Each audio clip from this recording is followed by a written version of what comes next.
Hey guys, welcome here. It is February the 13th. Happy Valentine's Day Eve. I guess we're going to be celebrating the occasion with some Granstream Saga. Moving on to the third island, Volcano Island, whatever it's called. I have spent my afternoon furiously building decks for Altered, which is a TCG that I play with my friend sometimes, and we're going to play it this evening, so I'm really looking forward to that. So I took some extra time this afternoon to build some decks for that, and that is your daily excuse for why today's stream is a bit late. I'm really looking forward to it, actually. A new set just came out for Altered, Trial by Frost, which I have not had a chance to play yet. So I might be, a little bit distracted, because I'm, really looking forward to that this evening. How was day one? Day one was alright. This game's alright. I like it. It kind of makes me remember... I think it's funny. I think of myself as like a Quintet superfan because I like Terranigma so much.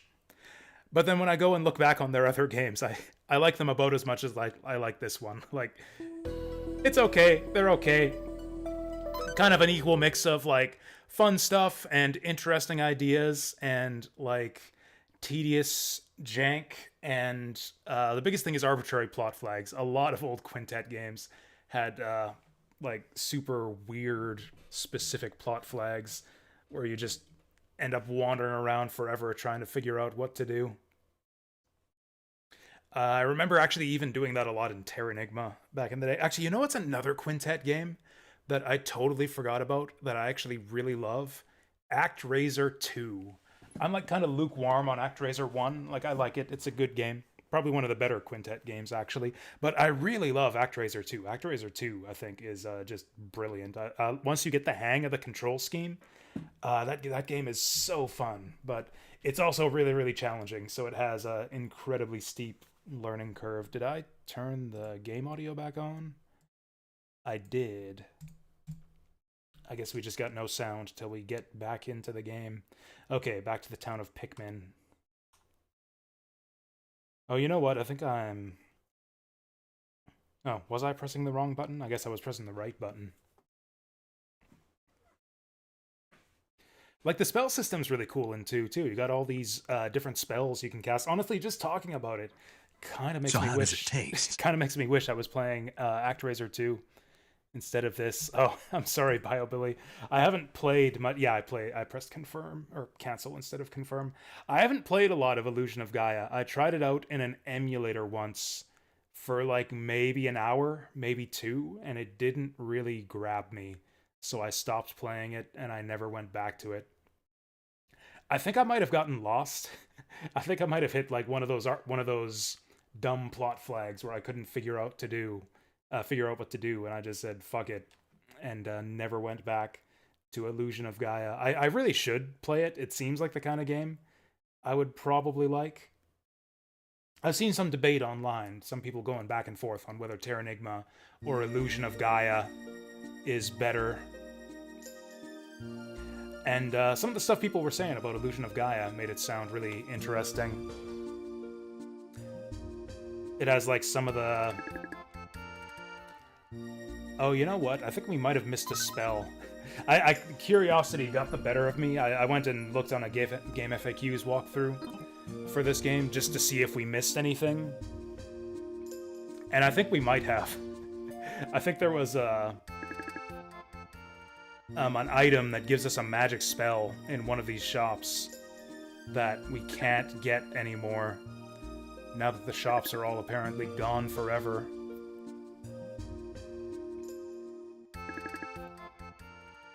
Yeah, I think it might have been at the apothecary. Well, that kind of sucks. Although it's fine. It's not like we're lacking for good spells right now. Fireball is really, really good. I think we would have gotten like a lightning spell. I don't know why all the shopkeepers didn't come back after we kicked the cult out of town. I guess they were talking about how a bunch of the townspeople died in the conflict between the cult and the non-cult. I guess all the people who died in the conflict were shopkeepers. There's no one to run the stores in this stupid town anymore.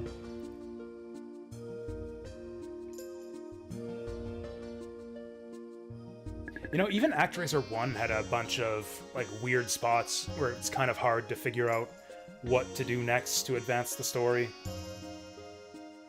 Where you have to, like, give items to specific towns and, like, travel, like, backtrack all over the world to different areas you've cleared before, doing, like, fetch quests with different items. Like, it's not super complicated or anything, you just visit every region and just try to give items to the townspeople until you find the town that'll take your item. But yeah, even ActRaiser 1 kind of had that element of, what the hell do I do next, sometimes.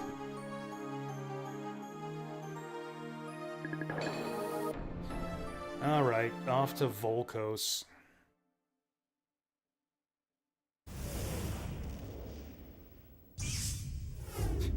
Yeah, they play this little animation every time we change islands. Flying through hyperspace.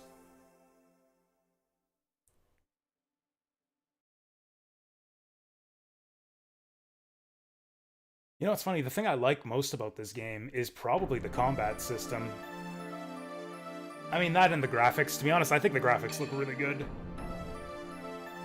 For like 1997, like graphically, I don't know, does this... I was about to say that this blows Final Fantasy VII out of the water, but that's not really true.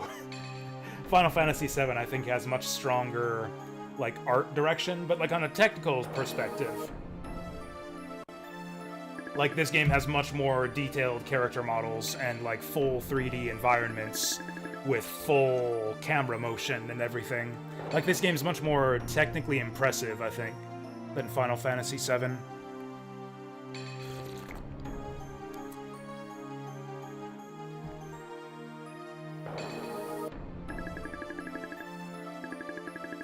Although, I don't know, maybe there's more to Final Fantasy VII than I realize. I guess Final Fantasy VII did have... I'm trying... Like, when I think of Final Fantasy... Like, the pre-rendered background stuff doesn't impress me. It looked really good back in the day. Like I said, like, in terms of art direction, in terms of visual spectacle, it looks great. But, like, kind of having a better understanding of how graphics are done these days... Like, it's kind of just a few 3D models walking across a PNG. Like, that's basically what pre-rendered graphics is, right? You just have, like essentially an image, a JPEG, as your background image, and you just scale your 3D models to give the illusion of like, 3D space as they just walk across on top of this flat image. Final Fantasy VII did have some full 3D environments, though, with the mini-games, like the snowboarding, motorcycling, submarine. And you know what? All of those mini-games looked pretty primitive. Actually, snowboarding was pretty cool. The snowboarding bit actually looked pretty cool. Oh, you know what? You're right. I was, like, blown away to learn that RE1 on GameCube used pre-rendered backgrounds. Like, there's some, like, movie magic going on with a lot of games with pre-rendered backgrounds where they'll do stuff with, like foreground layering and moving objects and stuff to give the illusion that you're actually inhabiting, like, a 3D space. And Final Fantasy VII did a lot of that, but yeah, Resident Evil 1 on GameCube did a whole lot of that, to the point where, again, it kind of blew my mind to learn that it was all pre-rendered.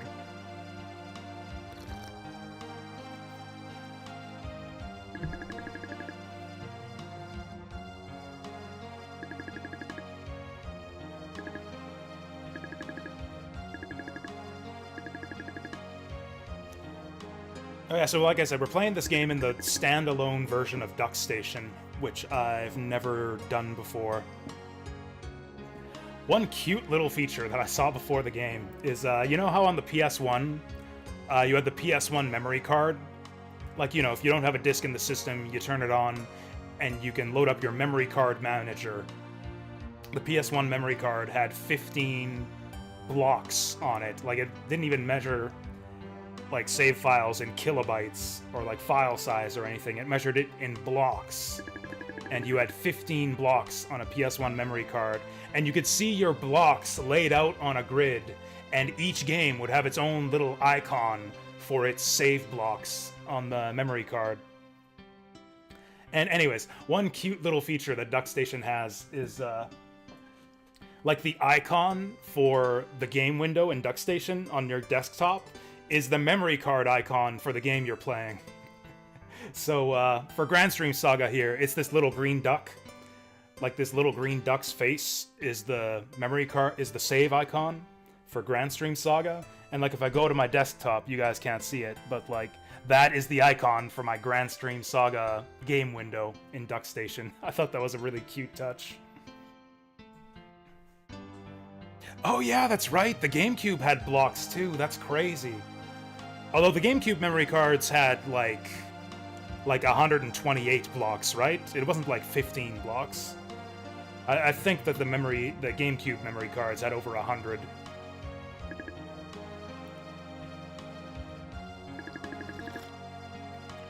Still, 15 blocks was super limiting.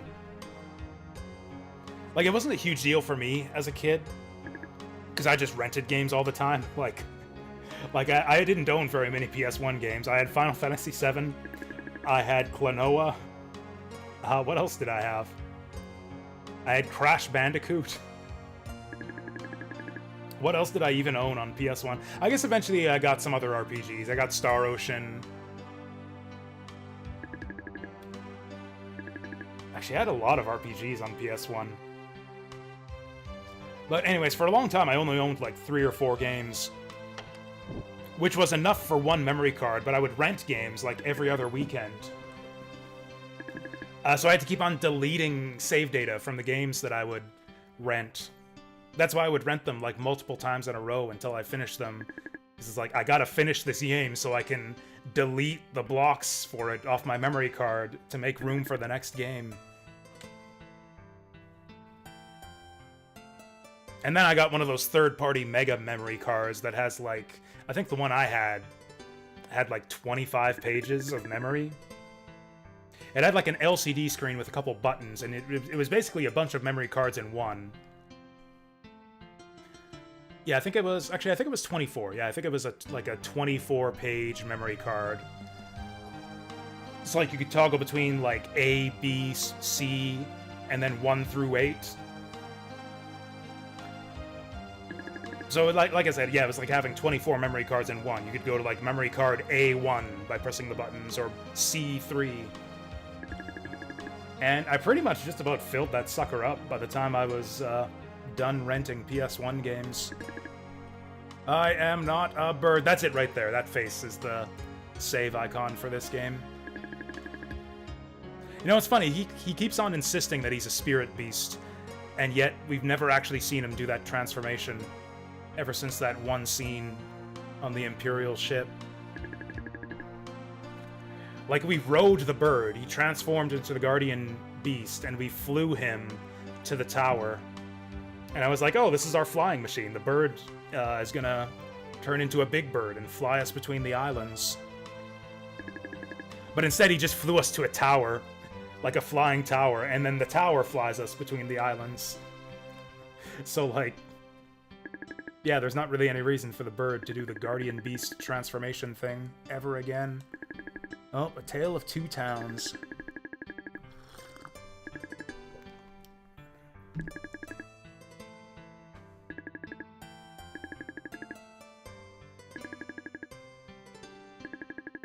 Oh, step on the scale, girls. Oh, so they mean like literally balanced by weight. What are you looking at, Eon? I mean, somebody's Somebody's gotta look.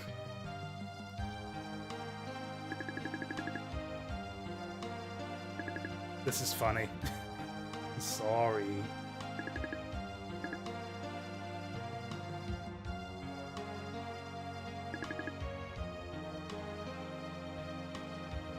I don't understand why we have to, like, balance the total weight load of both towns to prevent the volcano from erupting, but okay. What did she say? Hurry up and check my weight. I thought the whole point was that she didn't want us to check her weight. Wait, I turned around when you two got weighed. You two should look the other way while I'm getting weighed.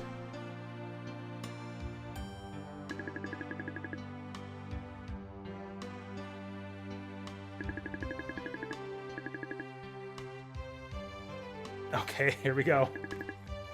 Let's pick up 5 rocks. You know what would be funny if this weight management thing was an actual gameplay mechanic? And you had to, like, manage your inventory to keep things balanced with the other town. So if I take 6 rocks, will we all die in a volcanic blaze?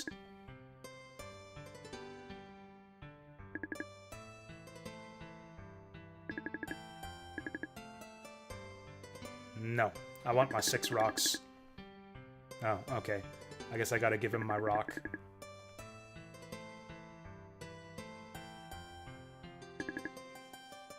Perfect!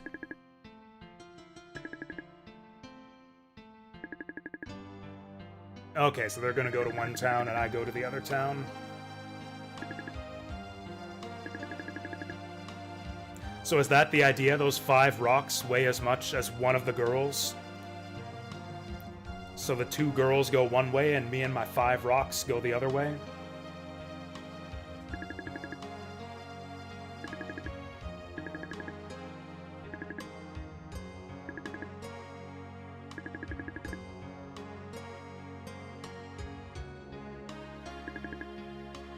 I'm kind of offended that neither of the girls is, like,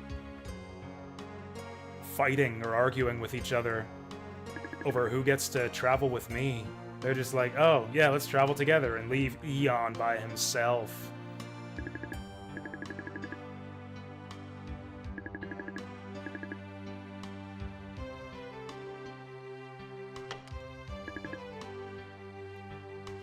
So 2 towns on either side of a volcano. This reminds me of that one Slayers episode where Lena and co needed to get from, like, one town to the other. And there was, like, a big mountain in the way, so they had to go around the mountain. And it was a big hassle, so Lena's just like, fuck it! And she blew up the mountain with a dragon slave. And then the townspeople are like, you fool, there were ghosts in that mountain! And then they have to fight a bunch of ghosts. That was a good episode.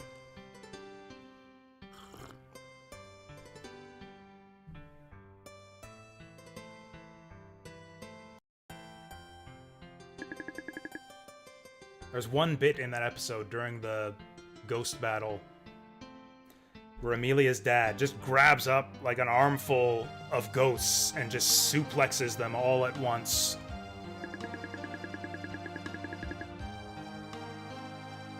And then sits them down to, like, lecture them about letting go of attachment and learning to move on. So we're just gonna follow these 2 in real time as they ask everyone in town where the wise men are?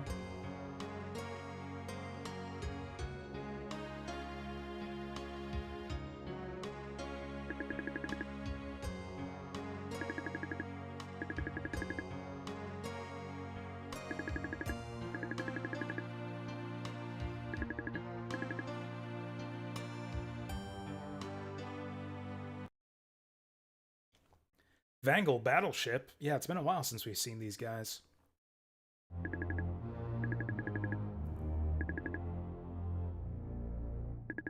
Oh yeah, these guys. Oh no. They got what's-her-name's brother.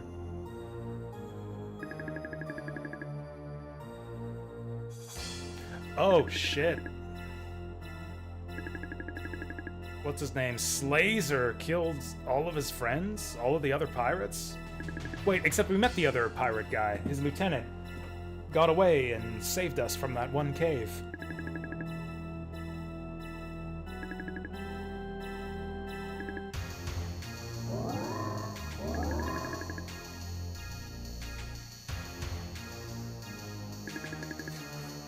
Yep, it's masked Slazer.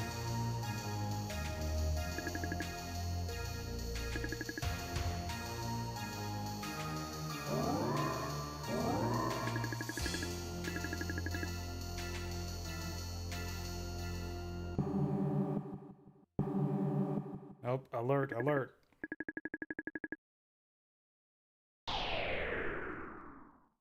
Hey, Neo Sigma. Oh, we're on the Good airship now. Yeah, these are the pirates right here.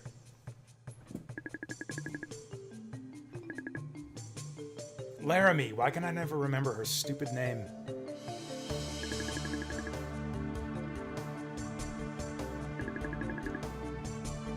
Yeah, I had just assumed that Slazer was still with these guys when Dogi showed up in that one scene. This is Dogi right here. The new and improved Wall Crusher. Oh, Toku, is that the one Eon's in? Okay, we will ask around town. Oh, hey, this looks like a wise man. That was quick. Her Eon!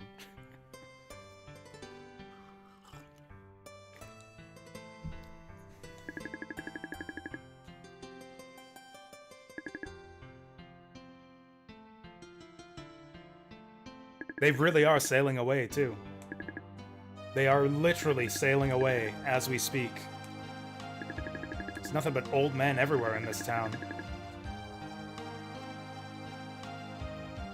Hey, Deep Fry. How's it going? Man, everywhere I go in every town, all the doors are locked.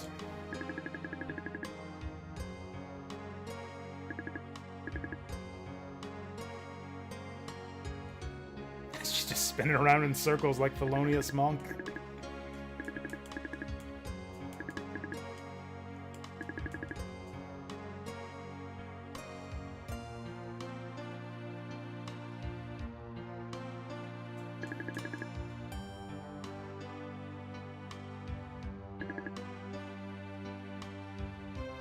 Yeah, we ended up ending the stream a little bit early last night because we finished the previous island at sort of just the right time.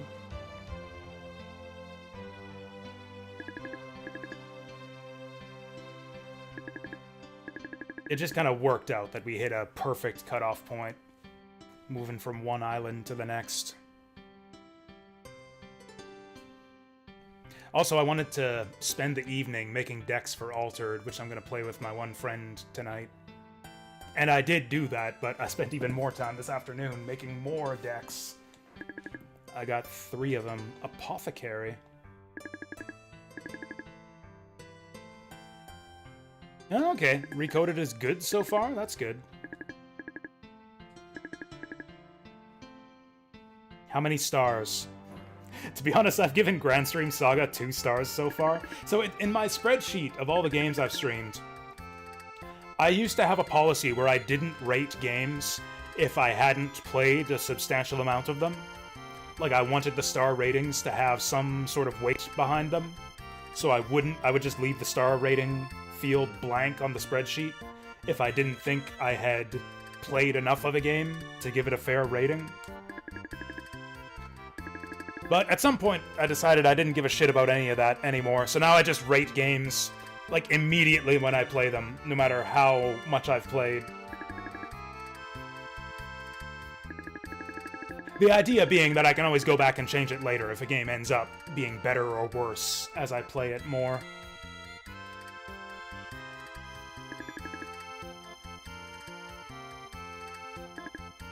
I thought we just sold these for money. Oh, we can buy as many silver pieces as we want. Oh, I did read up on how the like the encounter chaining system works too. I guess I'll go over it once we get into the next dungeon, which might not even happen before I've got to go. I don't know, we'll see. I'm going to meet my friend for games in like 2.5 hours. We'll see if we see a dungeon before then.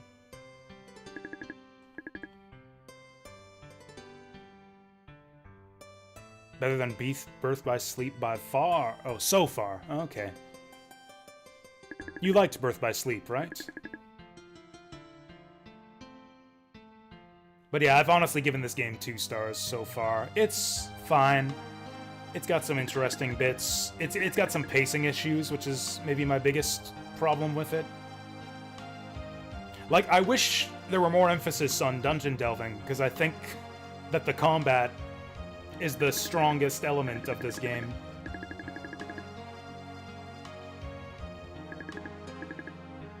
Or at least, like, the actual combat system. Like, the fighting of monsters and the controls are really cool. The monster AI is actually really impressive, too. Like, all the individual monsters have a bunch of different moves. Totally different strategies for beating them. But the way the dungeons are actually set up kind of discourages combat. Like, there's almost no benefit to doing combat, although that'll maybe change now that I understand the encounter chaining system. We'll see.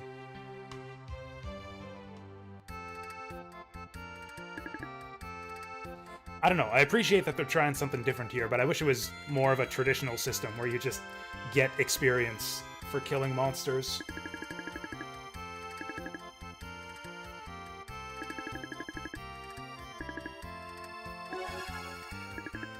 This is one of the ugliest women I have seen in a video game. Look at that face. Look at her nose! Yes. Absolutely get away from here. So what are we actually doing here? I think I've been everywhere and talked to everyone. So of course that means we gotta talk to everyone twice. The meeting hall was locked. Also, there was nothing in any of the vases. Anyways, Birth by Sleep was 4 out of 5. Okay. Repetitive. Recoded as cool boss battles, gameplay, shmup fights.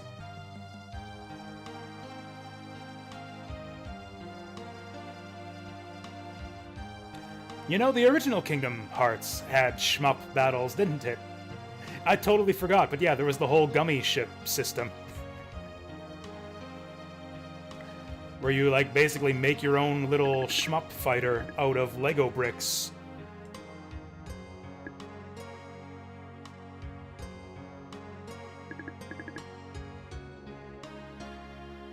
You know, I played an indie game way back in the day that had, like, a similar system. Except it wasn't like Kingdom Hearts where you, like, go to a garage and graft parts onto your ship. And, like, go to the gummy builder to build your gummy ship in the menu. The indie game I'm thinking of had a system where you, like, shoot down the enemies, and then they would, like, fall out of the sky, and if you could swoop in and grab them, and they would just, like, graft themselves onto your ship, along with whatever weapon they had. And, like, they were spinning as they fell, too, so, like, they would end up pointed in whatever direction they landed on your ship.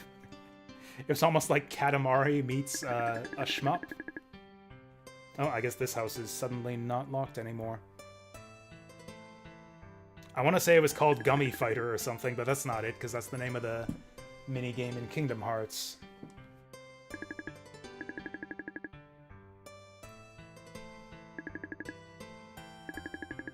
I probably still have that game somewhere on my PC, although I have no idea if it would work anymore. Probably not.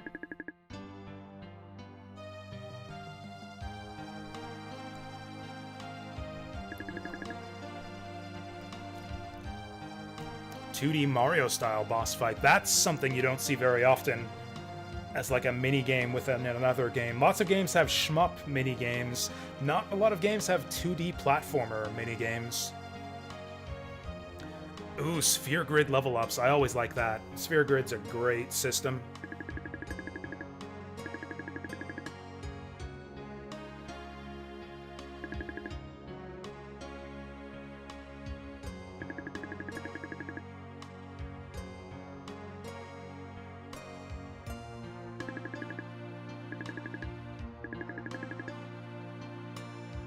It's this guy, isn't it?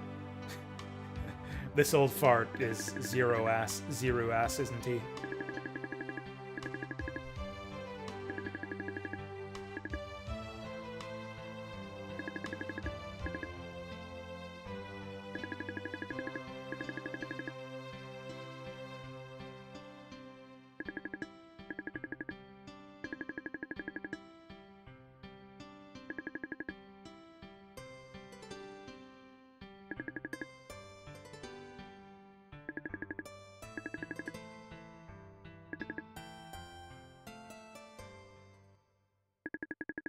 That's totally him. That's totally the guy they're looking for. Cool example is you unlock on a great way to change your health to increase your percent of drops. Oh, okay. Oh, is it actually considered a black sheep in the Kingdom Hearts lineup? Like, is that actually disliked or just obscure? Because I had actually never heard of it before until you had told me you were playing it. Oh, it's actually disliked.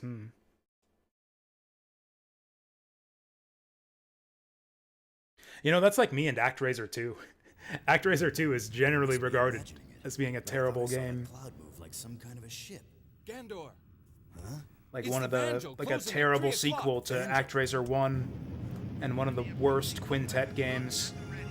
Meanwhile, I think ActRaiser 2 is like one of my favorite Quintet games next to Terranigma. Activate disruptor torpedoes. Oh my god, it's Char's counterattack. What's he doing out here? Fire! Oh shit. Are our buddies dead now?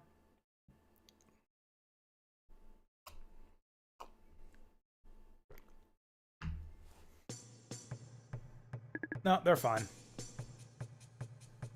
Or did he fire that at the island?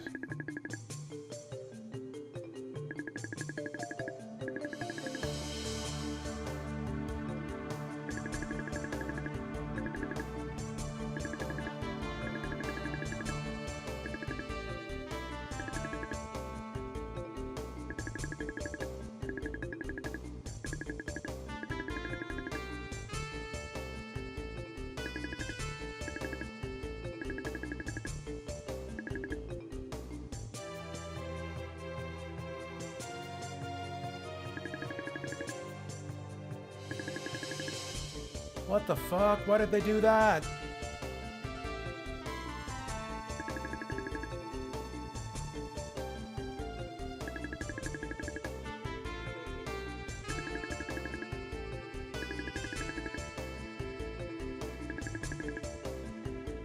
Oh, that's the idea. So the lava will overflow from the volcano if it tilts too far to one side. Okay.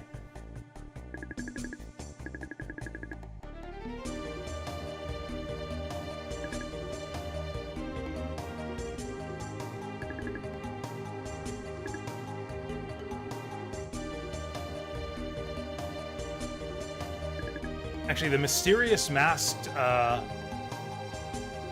like, I guess villain or... yeah, mysterious masked villains who are, like, obviously someone you know. That's a trope that I could list off a few games for. They parodied it in Puyo Puyo 2. Because Masked, yeah, Satan Mask was the final boss of that game. And it was just Satan with a mask, pretending that he's not Satan.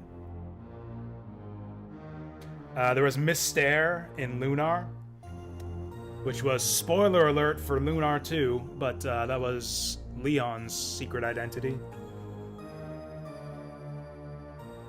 No, Leo. Yeah, Leo was his name.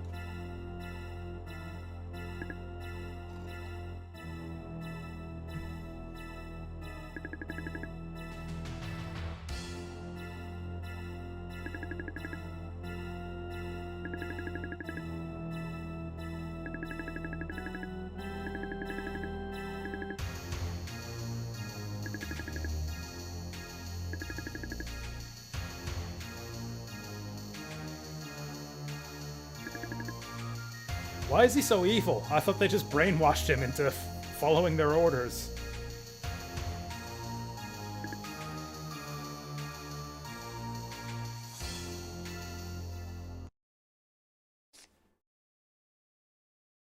Recoded was a mobile game in Japan for flip phones, but was remade for DS. Yeah, that rarely goes well. Adapting mobile games to real games consoles. I say as if the DS was a real games console, like, honestly.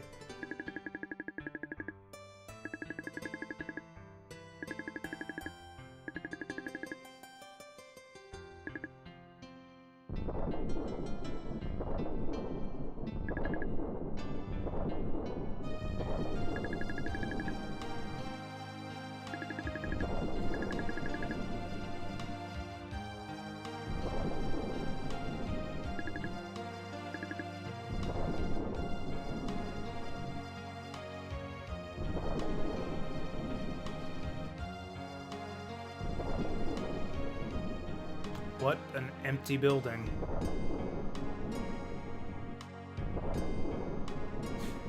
You know, it's funny, I see posts on Twitter all the time from, like, games preservation groups lamenting the difficulty of preserving all these old phone games. Because, yeah, they basically just evaporate once they're no longer available for sale. Like, there's no way to save those things locally or anything. So usually the only way that these games get preserved is just leaks from the company.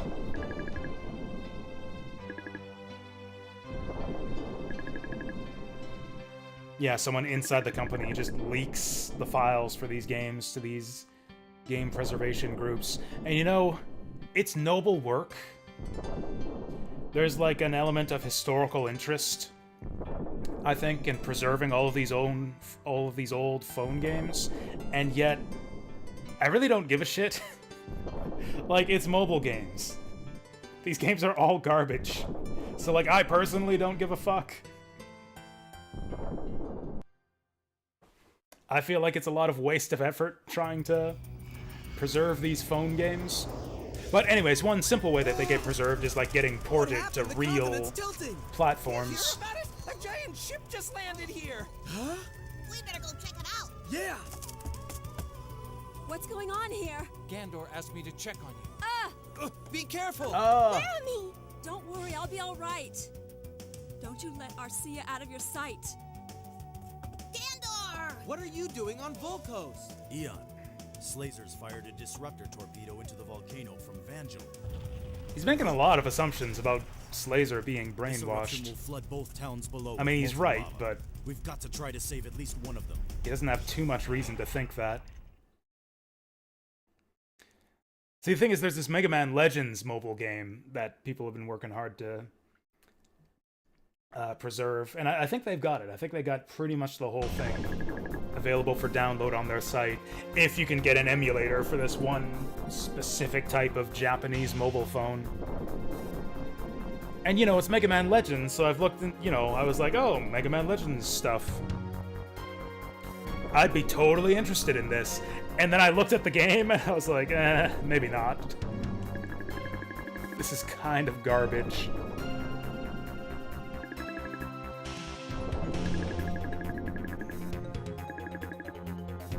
Yeah, shouldn't we just evacuate the island at this point? Actually, I wasn't fully paying attention. Okay, we gotta round up the people.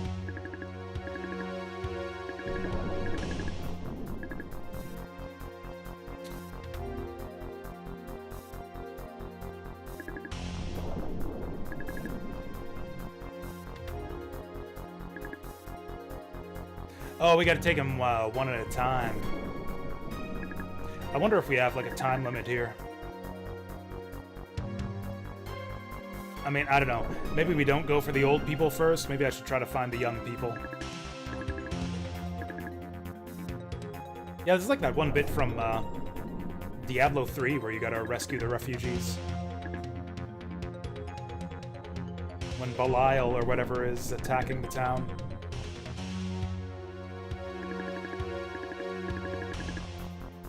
You know, Diablo 3 did have a lot of cool set pieces like that. The first time you play the game, it's kind of neat. Diablo 3 actually did have some really impressive set pieces. that kind of lose their impact on repeated playthroughs, which is a bit of a shame, because that's the kind of game that you would want to be better for repeated playthroughs.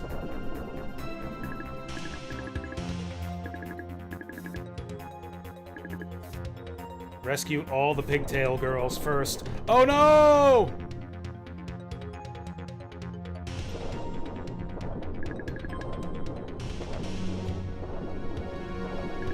But anyways, like I said, I don't give a shit about even that Mega Man Legends mobile game. I probably don't give a shit about Mega Man X gacha game either. But again, you know, good on the internet for preserving this garbage.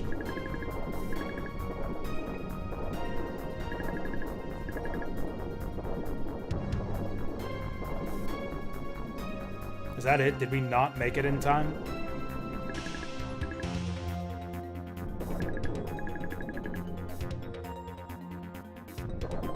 Am I gonna be penalized for not rescuing that girl in time?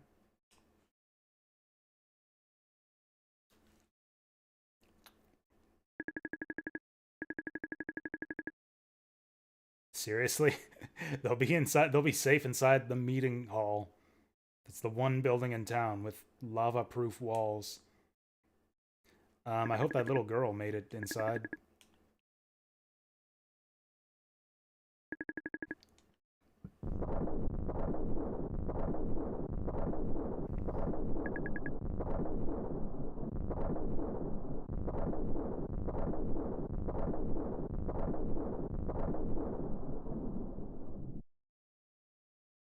I'm sure we failed that event and are gonna miss out on some cool item.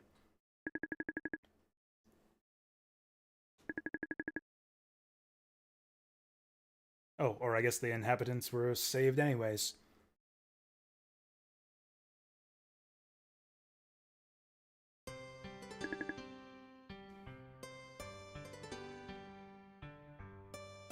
Oh, or not.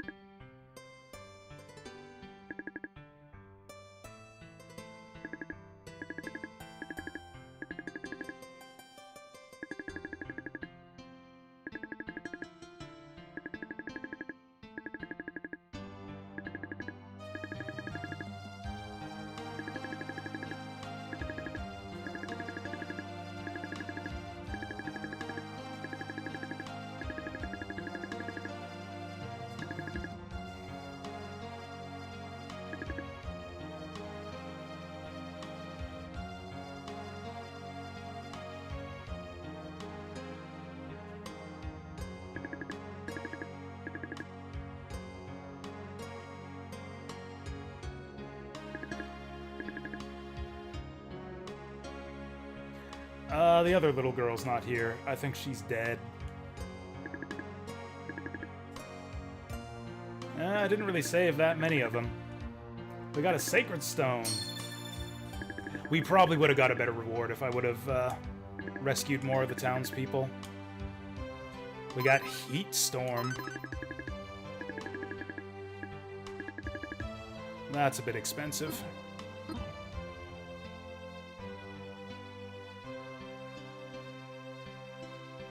Oh, she is okay. The old man made it too. Oh wait, there were two old men. I guess the other one's dead. Except he wasn't even standing in the place where the lava was. Our health is restored. We haven't even fought anything here. There's been no dungeon or fighting yet. There's a lot of water in these barrels.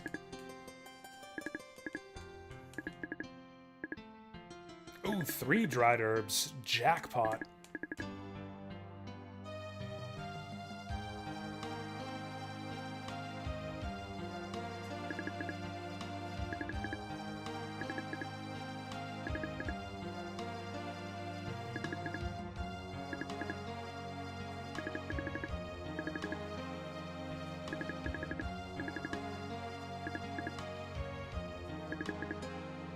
Are we actually picking up the food when it says you found some food?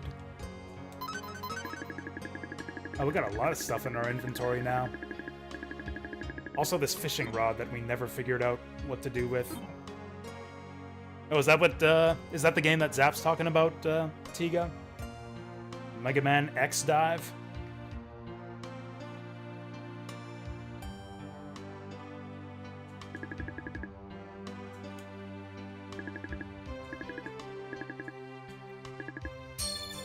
Oh, nice.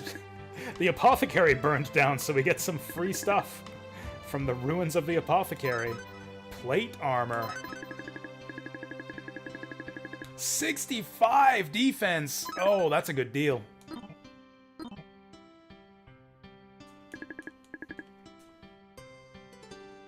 You can play as Mr.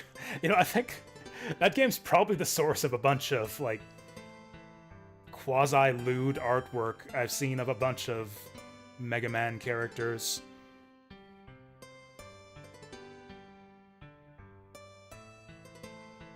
Mainly that one girl from Mega Man X8.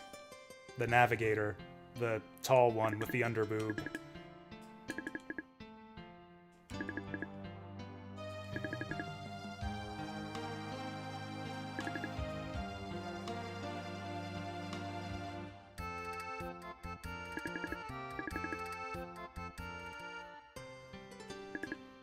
Also a bunch of roll artwork, too. And, like, all of the rolls. Yeah, there are so many rolls across the history of Mega Man. Yeah, exactly. Exactly like Fire Emblem Heroes, yeah. Yeah, I think the old man who was standing here might be dead. Poor guy.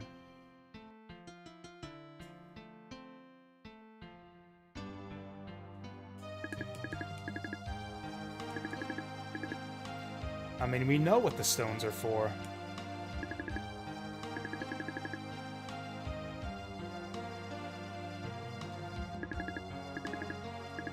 Sacred stone!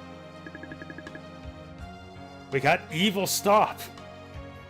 It's like, hey, evil, stop it. Stop being evil, evil. We've acquired the most powerful magic of all. Wait, is that gonna be the spell that gets, that, like, de-brainwashes Slazer? Slazer's got that mask that's causing him to be evil, so we gotta cast Evil Stop to get him to stop being evil? Oh, freezes enemies. Okay, so it's like a stop spell. Like Paralyze. Oh, Sakura... Yeah, Sakura Tyson heroes would be a great idea.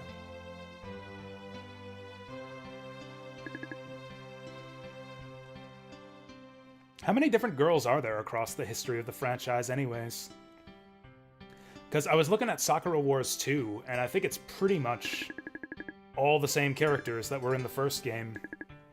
I think there's maybe like 1 or 2 new girls. Except then there's also the one that we kind of lost from the first game. Like, she wasn't one of the main girls. I mean, she was my main girl. My favorite, at least. But I can't even remember her name. But the one who ended up being an angel or devil or something.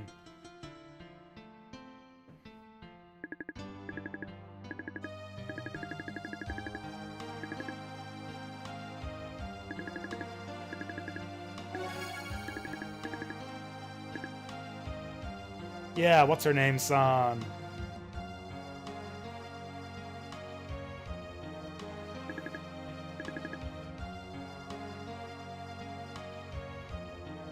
Damn, that house got broken in half.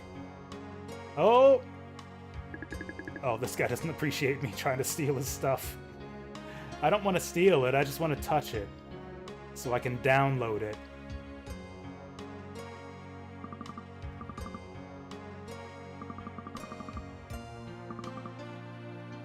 Ooh, big sale. Sulfuric acid, material needed for potion. What kind of sale is that? Charging me $500 for a bottle of sulfuric acid that I don't even know what it's for?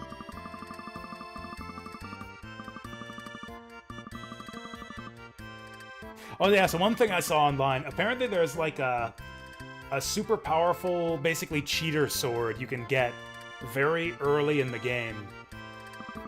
There's like an obscure, unmarked corner of a specific room that you go to, and if you use one of these Panther Eyes, in that one specific location, you get the strongest sword in the game. This is like right at the beginning of the game you can do this. Introduced a hot Latina girl to the squadron too. Well, that's all the more reason to look forward to Sakura Wars 2.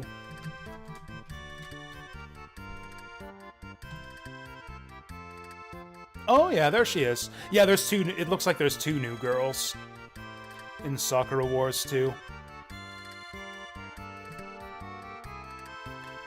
There's also a kinda tomboyish looking one with white hair. Actually, that might be a little boy. Kinda hard to tell. That might be a young boy. I really don't know. I think it's a girl.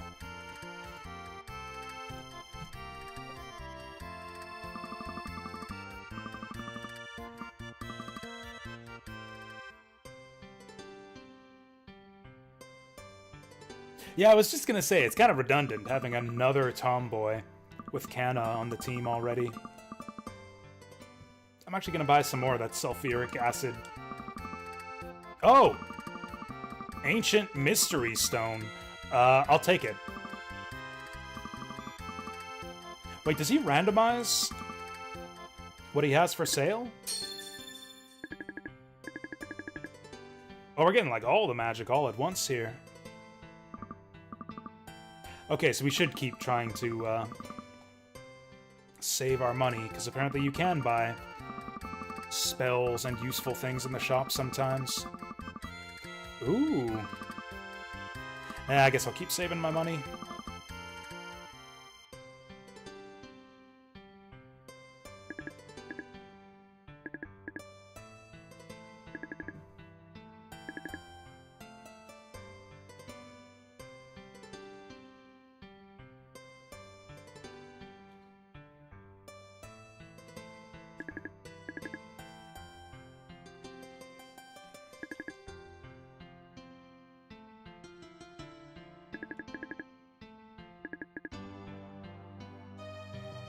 We got so many items, but the game wants you to not use them to get the most rewards from combat. Yeah, now that I know how the encounter chaining system works, we should be able to get more and better stuff inside the dungeons. Assuming that I can beat the monsters without getting hit, which will probably never happen.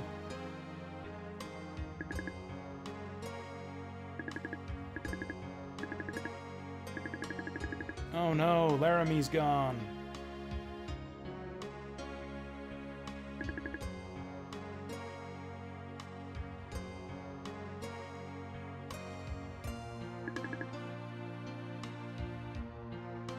This guy's gonna do that shtick with me, too?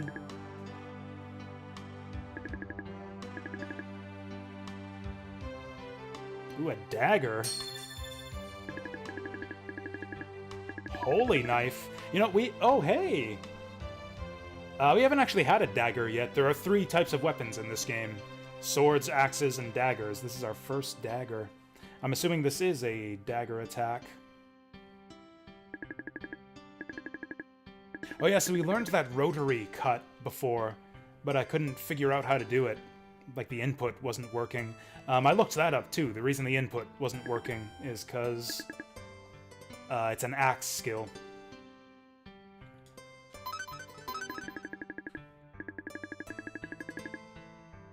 Oh, when did we get this?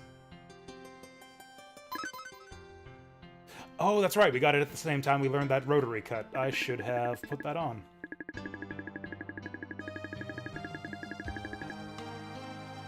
Ooh, increases the probability of obtaining items. Also, what was that input we were given? I forget it already. It was like right down left, or right up left, or left down right, or left up right. I don't know. It was a half circle in one direction or another. This old man's got money stashed all over the place.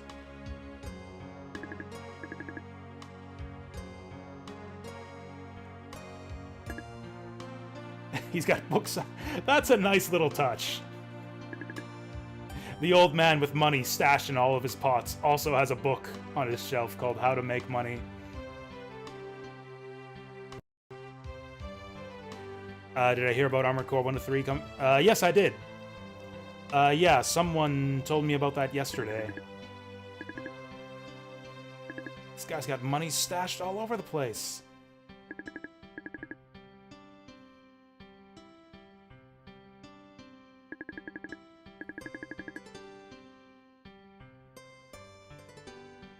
But yeah, that's cool. There will probably be a lot of interest now, too, thanks to Armored Core 6. Like, that game was a big hit, from what I understand.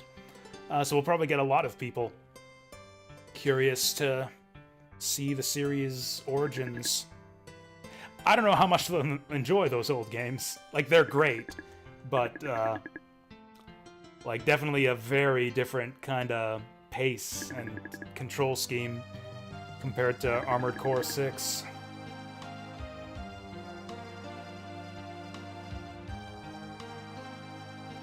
Armored Core 3 is brilliant, though. I think everyone should play Armored Core 3. And actually, I should probably play Armored Core 1. I've played Armored Core 2 and 3. I've actually never played 1.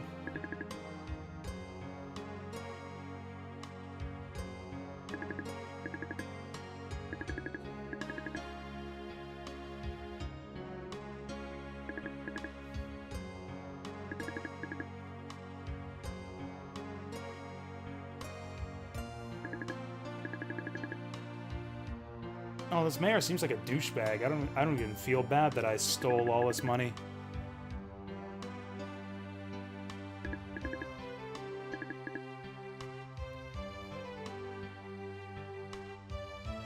Okay, so I guess we're looking for Laramie. There is so much stuff to be found on this side of town.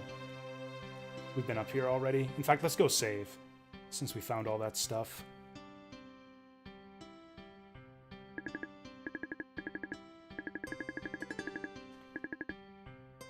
There are so many Armored Core games. Like you'd think, oh, how many Armored Core games are there? There's 6, right? Because 6 was the newest one. It's like almost a Kingdom Hearts type of situation, where you have like 3 or 4 midquels between games, especially the PS2 games. I think there were like 5 non-numbered Armored Core games on PS2.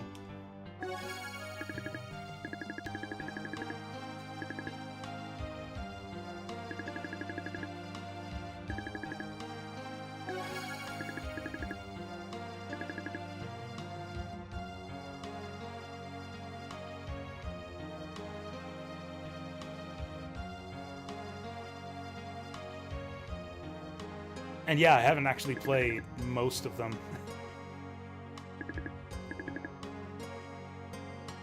In fact, I've never actually played Armored Core 4 or 5 either. I played the sequels. I played For Answer and I played Verdict Day, but I never actually played 4 and 5.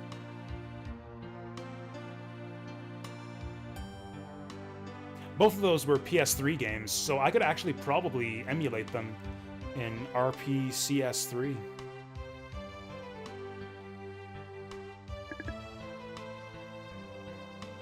Yeah, speaking of PlayStation emulation, so we tried out Bloodborne on the PS4 emulator a while back, and I kind of decided, it's not quite ready yet. Doesn't perform the way I'd like it to.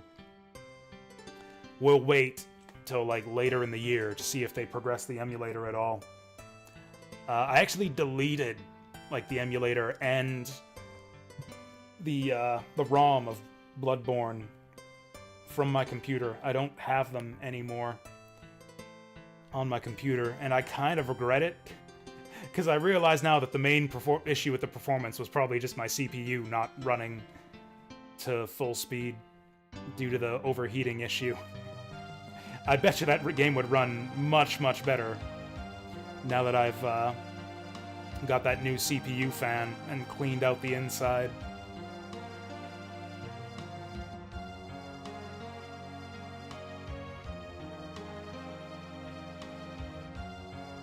Like, it was fine to delete the emulator, since that I was going to have to update eventually anyways, but I should have kept the ROM, because that wasn't really that easy to find. How's the cleanup? It wasn't bad at all. Just a lot of dust. A whole lot of dust. And I blew it out with a can of compressed air.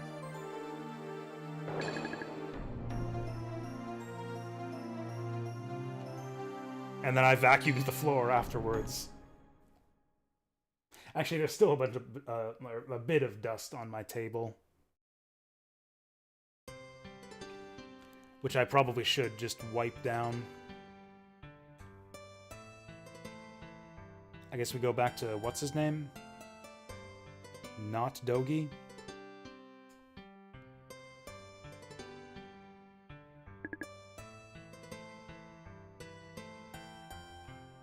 Except he wasn't here. Or did we go back to the tower? Actually, maybe we just go back inside the tower. I think that's what we were talking to the guy about.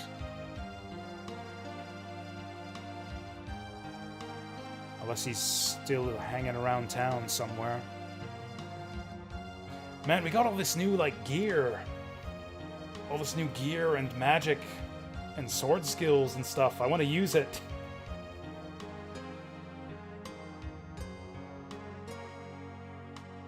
Yeah, let's go inside the tower. And even if that's not the way to go, we can get advice from Zordon.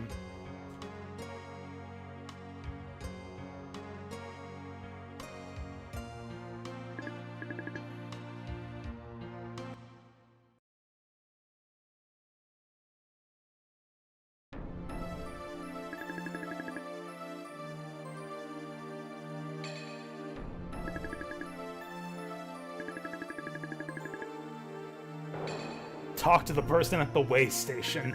Okay.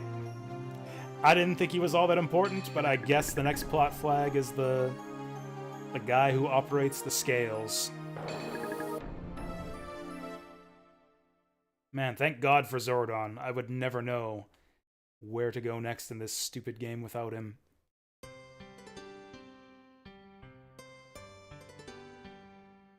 Oh, this is Gaines's Barrior.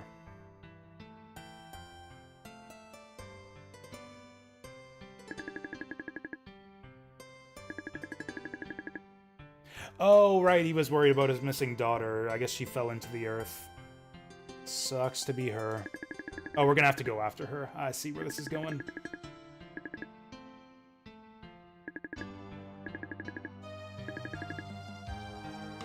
Oh, not his daughter. No, Laramie. Laramie might have fallen into the cracks. I misunderstood that. Do we just jump down?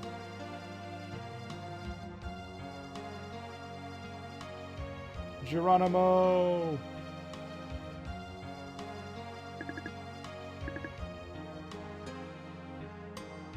Yeah, for some reason when he said a girl, I had assumed like a little girl. But I guess that was Laramie. How do we get down there?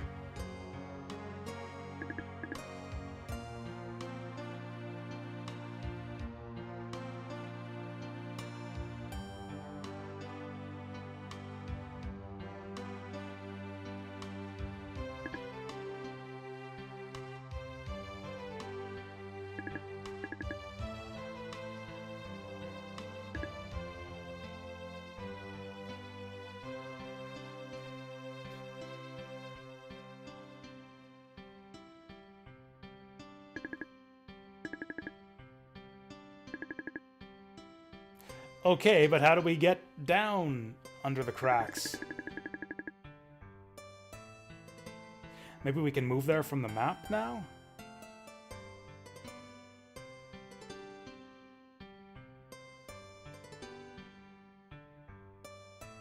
Like, we should climb down into the crack, shouldn't we? Like, if she fell down there, we should be able to jump down after her. Oh, there it is. Okay, yeah, we can go to the lava cave now.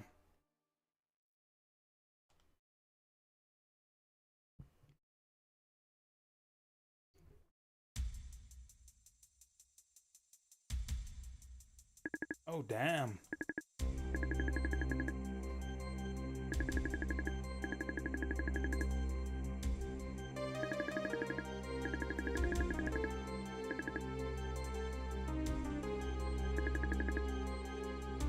Oh, sick. That's an awesome looking mask. I thought his headband looked kind of dorky on his character model, but on the portrait it actually looks kind of cool.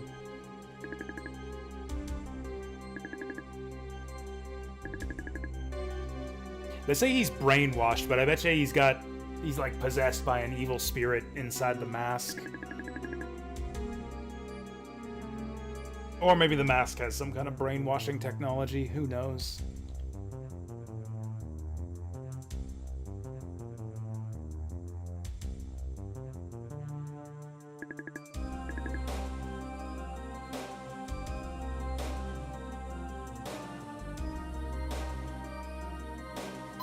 What do we have equipped right now? Okay, we'll try out the Tyranno Fang. And try that new move. Oh, look at this platinum armor. Oh! Holy shit! Oh, it's got some charge up time to it, though. Oh, that's insane! It does, like, overflow damage onto the next HP bar, too. That is awesome. That was Bazam we just killed.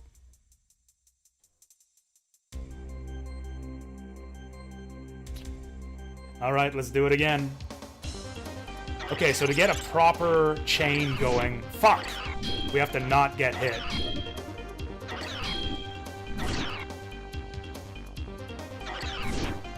Well, so much for that.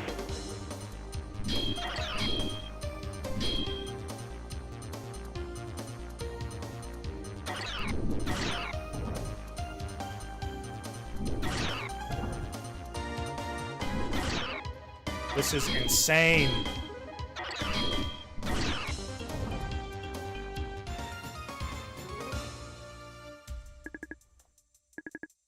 Okay, yeah, we didn't get anything other than the gems there because we took a hit.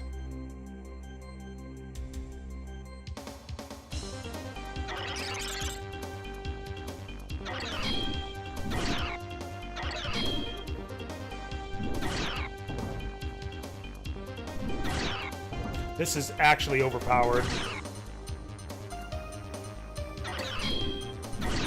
Okay, that was a flawless victory, so that's and a quick victory too.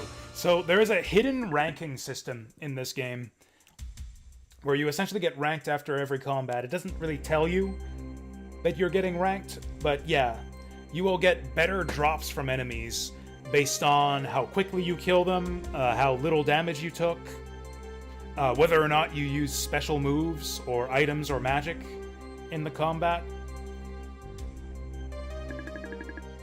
So yeah, we got a blue Scepter Force. That is essentially... The Scepter Force you get is like your rating for the combat. So we did good enough to get a blue rating there. Now we can open it to get the item inside, and that'll be like a low rank item, like an herb or some gems or something. But if we say no, we memorize the Scepter Force, and then that'll carry forward and get added to our ranking for the next battle. So that's the idea, is that you keep on building up those Scepter Forces. Well, so much for that.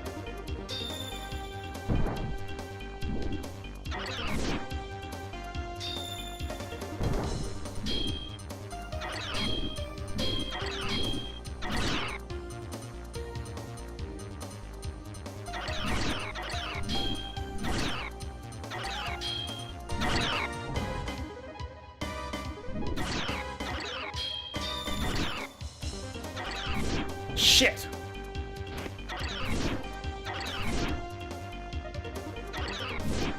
Okay, this is not going to be good for our ranks. We basically lost all of that scepter force that we built up from that last combat.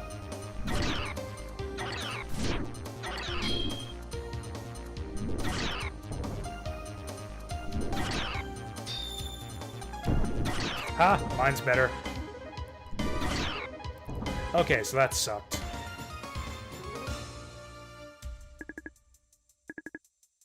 Yeah, no scepter force for us, so we just lost the one that we carried over from the last combat. So, essentially, this is a cooler system than I gave it credit for. I wish they explained it better in the game, but you do have some incentive to fight enemies, to get better drops, and also to learn the encounters really well, to be able to fight the enemies well enough that you're not taking damage. This whole system were more transparent, but now that I know about it, it's really cool. Like, I'm probably gonna get into fights with every enemy I see, rather than just avoiding every enemy I see from now on.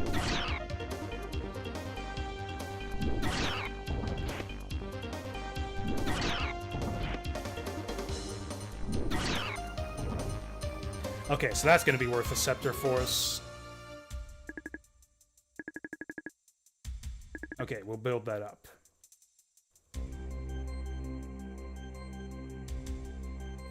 And let's see what else is here. Because all the enemies respawn when we go to another screen, so we might as well see what else is on this one.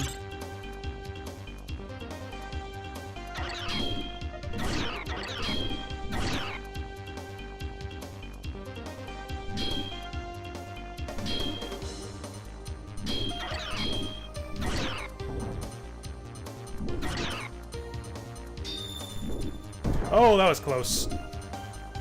Oh, he's hit me with the back attack.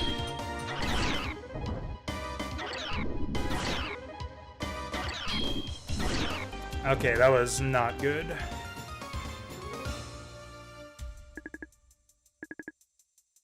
Yeah, no scepter force. Unfortunately, the ranking system is pretty brutal. Like, to get a proper scepter force chain going, you basically have to not get hit at all. Oh, this is one of the big ones.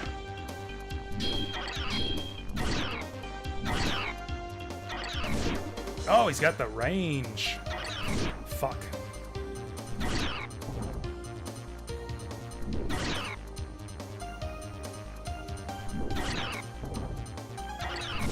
Shit.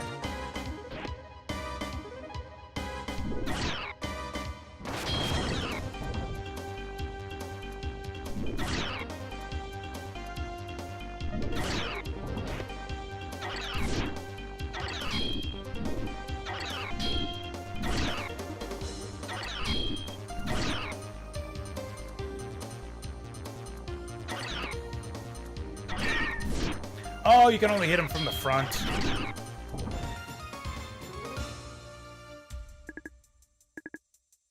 Oh, we got a special herb.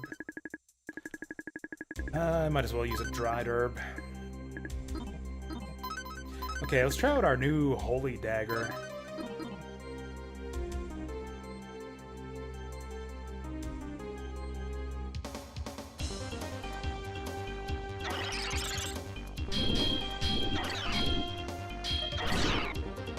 Oh! That was not that strong.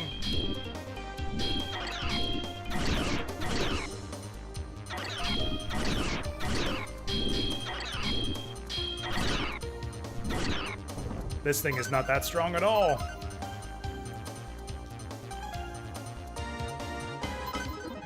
Yeah, I think we want that Tyranno Fang.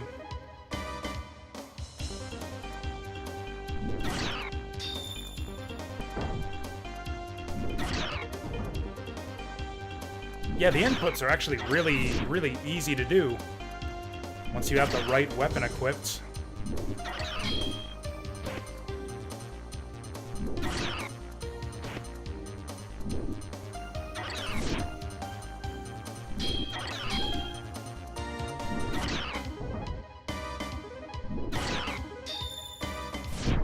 Damn! Yeah, unfortunately, this ranking system, I think, is just going to be inaccessible to most players, because it's really, really hard to like do multiple battles in a row, taking no damage.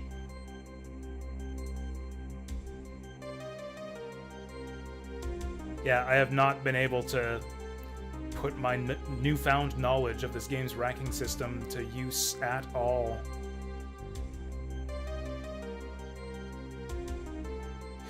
Okay, let's see what's through here.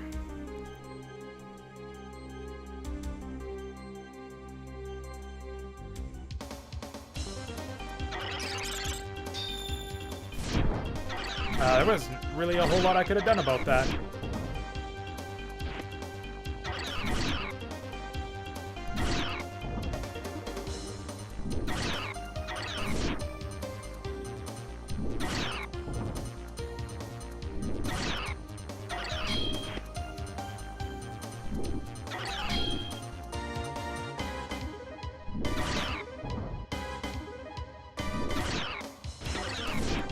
God, his range is too far.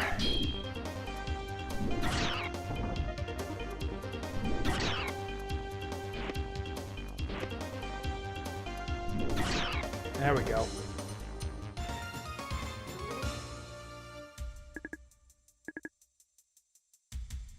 Now we're getting a bunch of gems for this at least. Ooh, blue chest. That's a new one.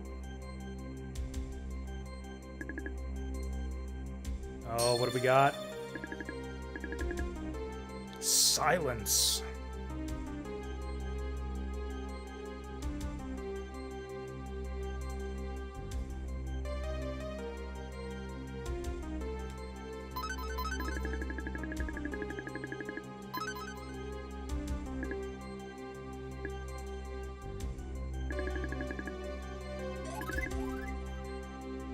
Oh, nice. We get LP back for that, too.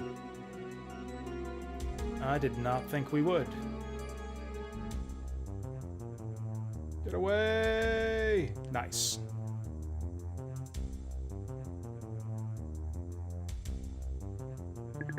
Oh, one other thing too, if you want to chain a bunch of encounters together to build up your rank, you can't just fight the same enemy over and over again.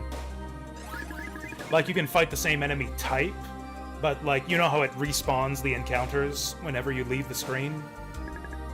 So, like, I couldn't, like, fight that guy up in the other room, then come out here, go back and fight him again. Each individual encounter can only count once towards your encounter chain.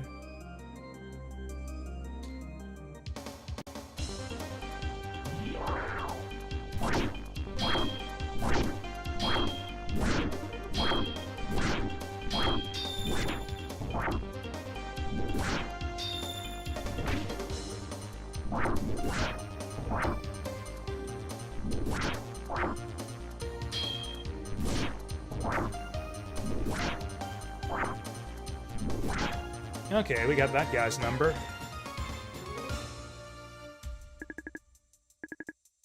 Rampage.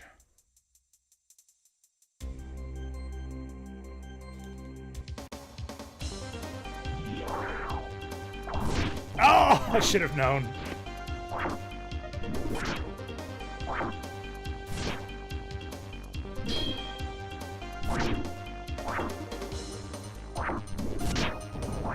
Double KO.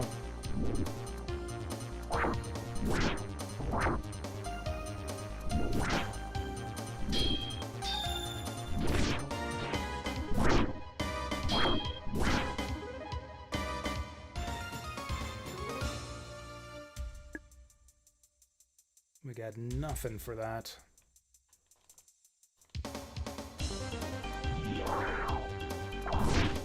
Yeah, we should not sneak up behind these guys. Oi.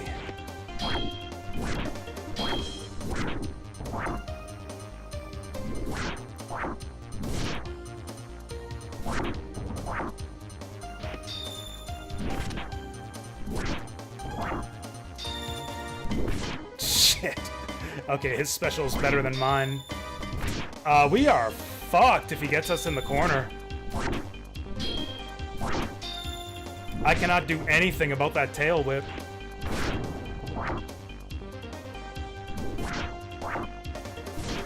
We're dead. Well, it's a good thing we just saved. Yeah, look at that. You can see his closed eyes there. When you die, you go from having no eyes to closed eyes.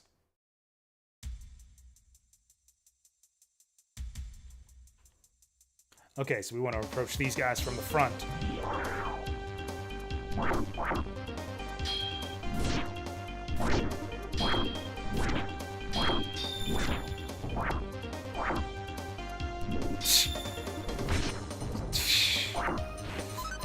Okay, maybe the axe sucks against these guys?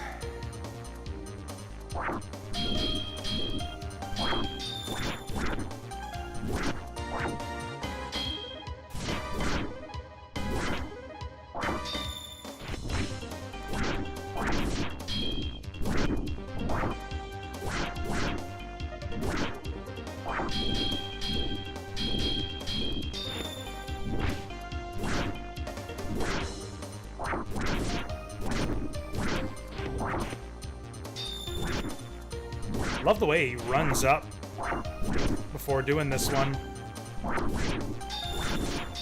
Okay, dagger's not bad. The DPS is pretty poor, but you can sort of chain them in the corner. Or combo them. Sure, let's try this.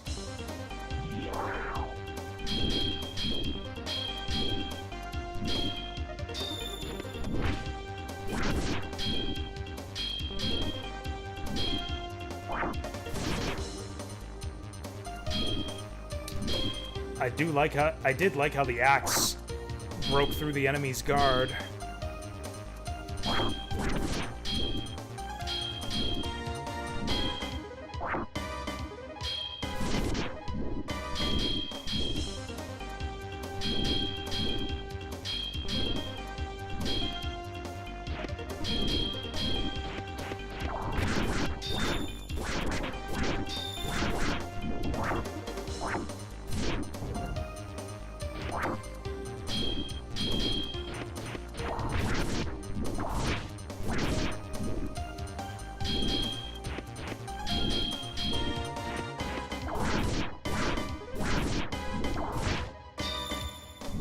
Damn it!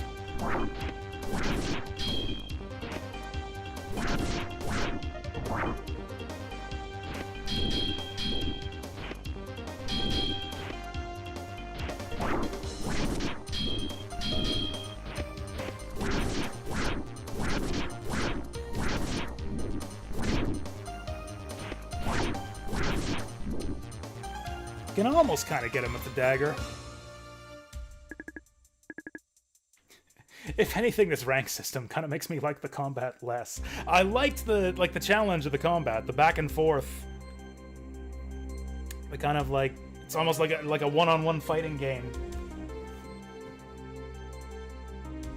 Yeah, I liked that it was challenging and there's a lot of back and forth, but now that I know about this stupid ranking system, it just kind of pisses me off that I keep on taking hits.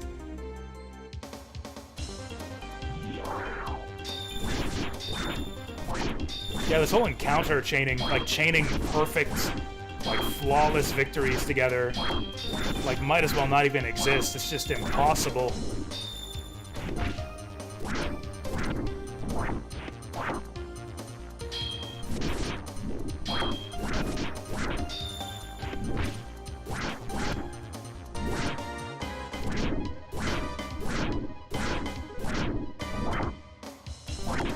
Damn it.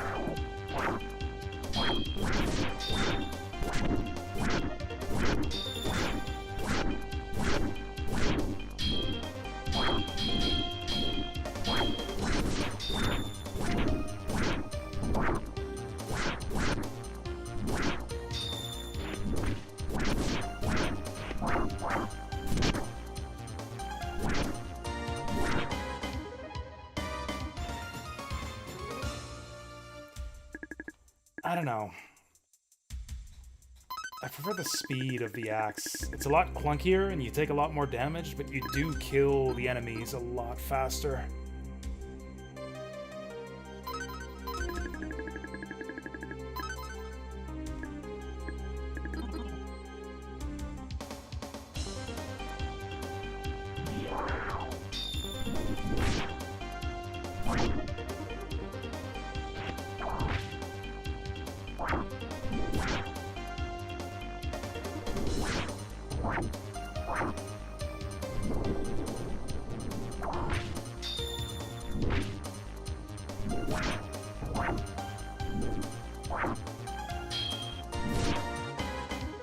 Yeah, the axe is way better.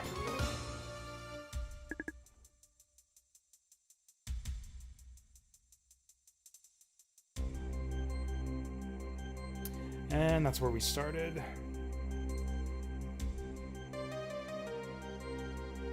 Kind of want to go back and see what's the other way.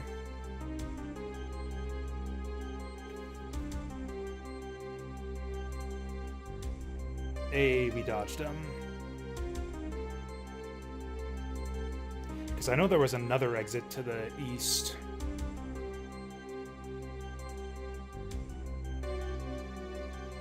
Ah, dang it.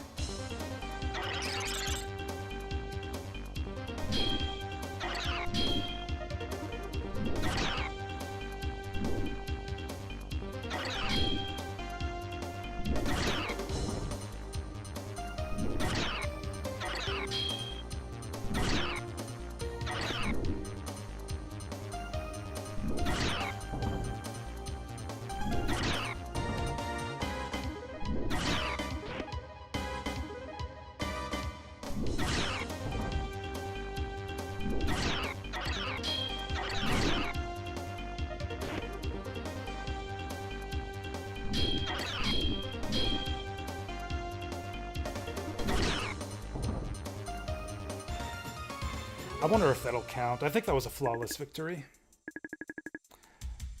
I'll just open it. There's no way we're getting 2 perfects in a row. Card of the Water God. We did meet a card collector guy. What does that do? Nothing happened. I think something happens if you collect enough of the cards. Enough different cards. But yeah, and that's the way you get those cards. I was confused because we met that card collector guy, and I was like, what the hell? I don't have any cards yet. The way you get the cards is through the combat ranks. This has got to be a mimic. No. Ooh, more new stuff. Mercury.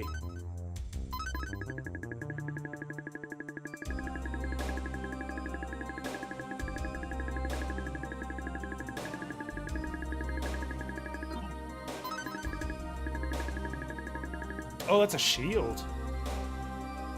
Shield with special magic. I wonder if there's like a special input you can do to attack with the shield.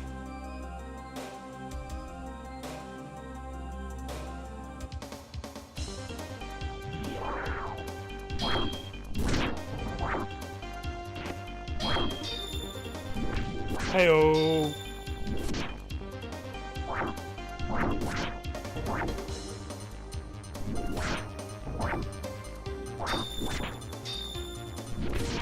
Ah, I tried to back up, but I was too late.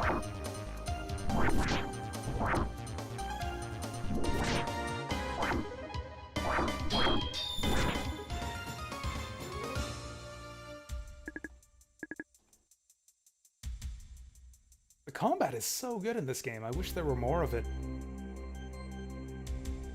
Or not that there was more of it, but I wish there was less running around and doing story stuff between dungeon sections. We got Valhalla! Oh, and we got Windbuster.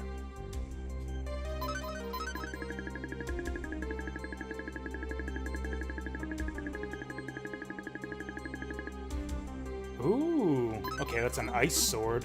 Probably good for the fire cave here. Oh, this is the old guy we were looking for.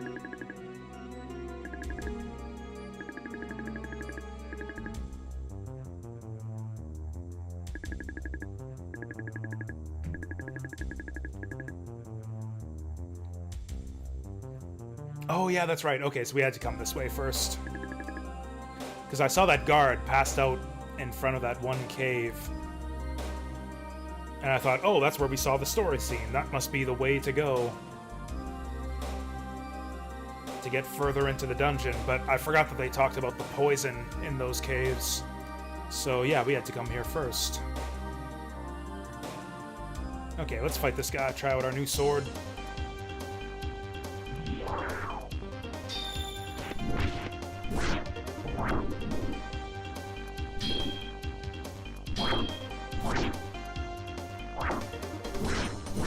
Hey-oh! Okay, that's awesome. Maybe that's how the game expects you to get those perfect battles. Just have the right weapon and one-shot these guys.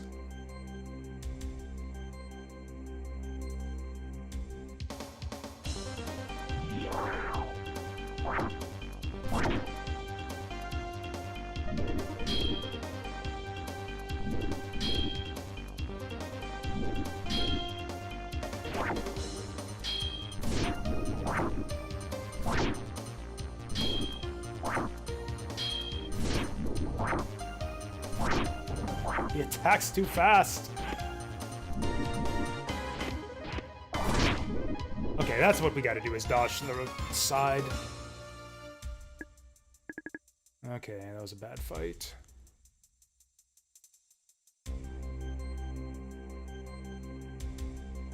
I wonder how fast we can kill these guys now.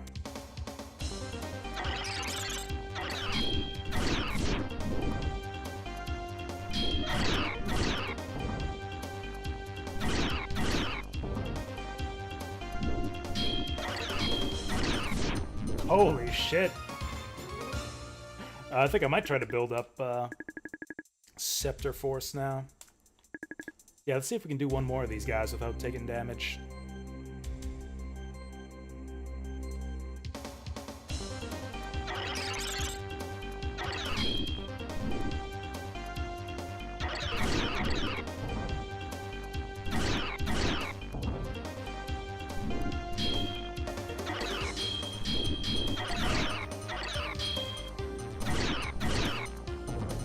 There it is.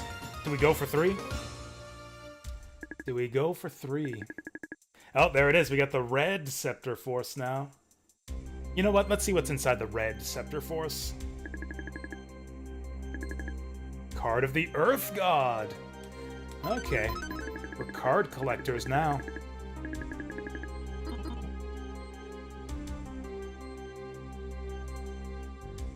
I don't know if we get the effect of the cards just by having them in our inventory.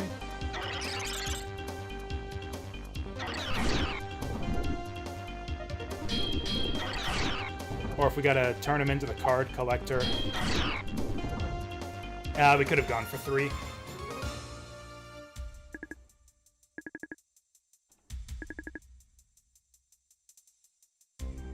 Oh, I should have opened it though, because we're probably not going to be able to perfect the lizards.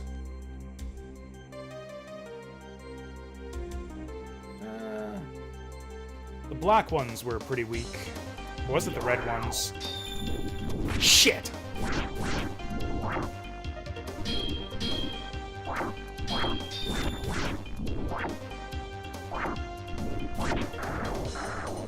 Well, this ain't it.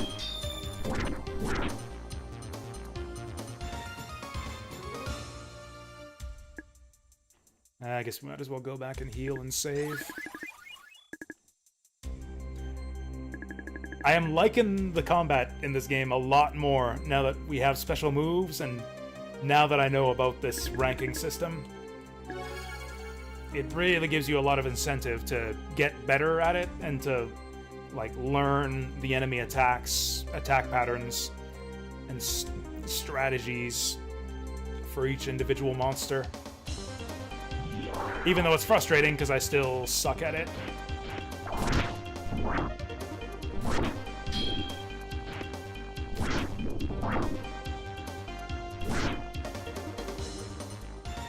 Check out that ice sword too. Like the transparent, it's like, yeah, transparent icicle sword. That looks pretty cool. Oh, that guy's dead. Panzer Dragoon Saga. Panzer Dragoon Saga was really cool. I really got to get back to it. Did I put it on my bucket list? Anyway, it's a really, really interesting game. It's got just like a total... I don't know how to describe the setting. It's sort of... I don't know how to describe it. It just has, it's like a very... I don't know how to describe it. Fuck. Otherworldly? I don't know. It's got like a kind of otherworldly kind of setting. It's one of those games that like just throws you right into the setting with like very little to get your bearings. Like the guys are all like speaking in this made-up fantasy language as soon as you get in there, talking about like weird politics and ancient magics that you have no idea about. It like really wraps you up in its world in that way. Like it kind of just throws you in there to figure stuff out on your own. And then on top of that, on top of all of this like kind of bewildering world building they have going on, they have all these bewildering gameplay systems too, where it's completely unlike any other RPG you've ever played. Where it's got like this positioning system, where you're like going in basically in a circle around the enemies, getting to different positions. You're like dealing with swarms of enemies. You got your dragon laser breath and your machine gun and different types of what was it, like EP attacks or whatever. Evolving your dragon as you level up. But yeah, it's got like the element of positioning and timing to it as well with the combat system. Almost like just Panzer Dragoon. Really. Kind of like Panzer Dragoon, where you've got like a lot of it is based on like you're getting yourself in the right position relative to the enemy that you're fighting. And like trying to stay in that position while the enemy's trying to rotate you into the danger zones. It's, I found it really captivating. Captivating is, yeah, the word I would use for Panzer Dragoon Saga for as far as I played it. Bewildering and captivating. Yeah, there it is. I've got it on the bucket list, so we'll be playing that later this year. Did I give it 5 stars? I think based on what I've played so far, I'd give it 5 stars. I hear it's short. In fact, I think we finished the first disc, the last stream we did of it. I think I played it, I think we did it like 3 times for Viewer's Choice. So we played like 6 hours, and that was enough to beat disc 1.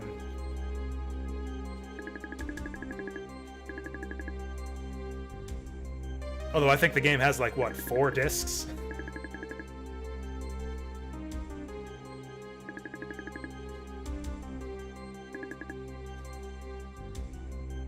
But yeah, the combination of like RPG and like 3D Star Fox style shmup is just like so unique. To this day, there's nothing really like it. It's a great exemplar of like, I think just this, the whole 32-bit era, kind of, in my opinion, the golden age of the JRPG, where a lot of the developers were making like doing some really cool and interesting things with the JRPG format. That was a Saturn Meteor game, actually. Saturn Meteor recommended Panzer Dragoon Saga. Or I guess not just recommended, but yeah, redeemed it like 3 times. Yeah, and that was one of the highlights. That was like one of the coolest games I think I ever played for Viewer's Choice. I'm gonna go get a drink, and I'll be right back.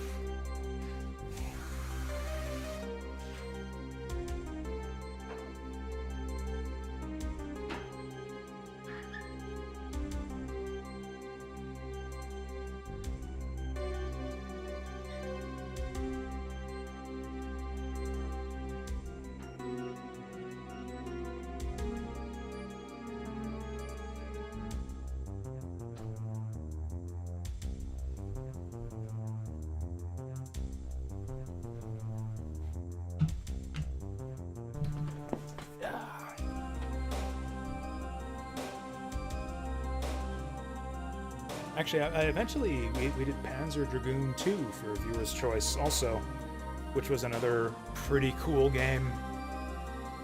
Like, we beat Panzer Dragoon 2, but I still feel like I barely played it. It's one of those games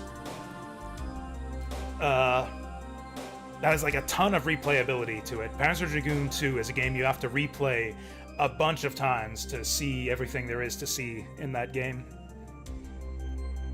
Especially since you need to get like a flawless rank on every stage, I think, to see the true ending. If I remember right. And there's like a bunch of hidden secrets you need to find to do all that too.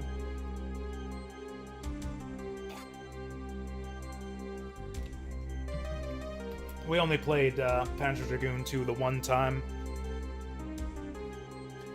And got the basic ending.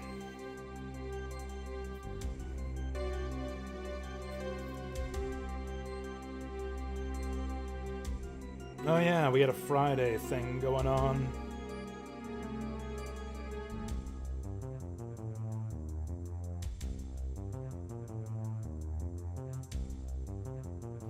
Sorry, I got a friend texting me about a gaming thing we're doing on Friday that I actually totally forgot about.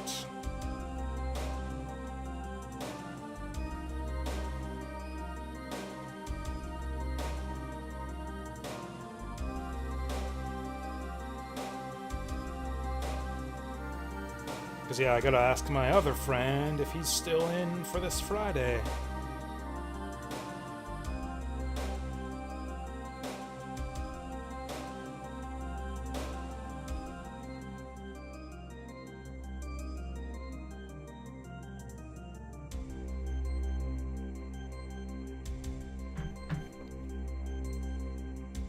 Oh yeah, the music too. Yeah, just like the music and the aesthetics and the setting. Yeah, the whole Panzer Dragoon franchise has a lot going for it. I really should play. I really should play the first one at some point. Oh.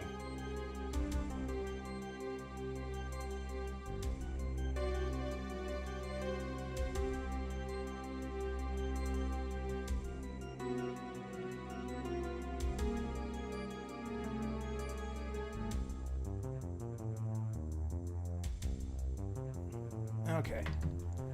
Sounds like Friday might be up in the air, but I guess we'll see. I had actually totally forgot about the Friday thing. We gotta use the neutralizing solution. I don't know, it sounds like I might just be streaming all day Friday. We will see.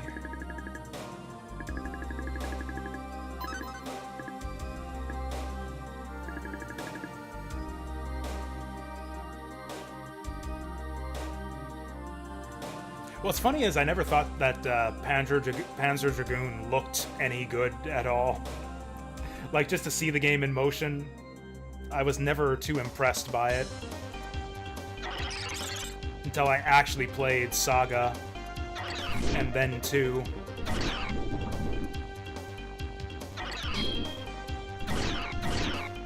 Just hack off a full LP with each slice.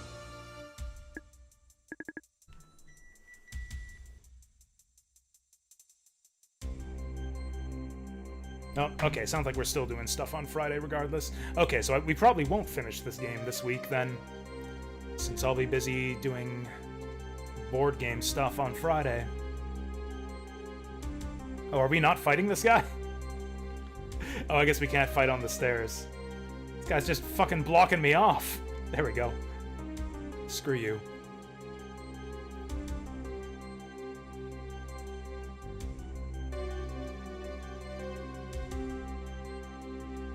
These fucking guys. Not even trying to fight me, just trying to block the stairs. But yeah, that kind of like arcadey style, highly replayable type game was sort of Sega's thing, I think, back in the Dreamcast and Saturn era.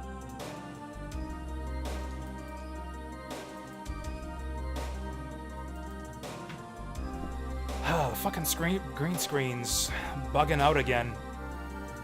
I got this stupid ring light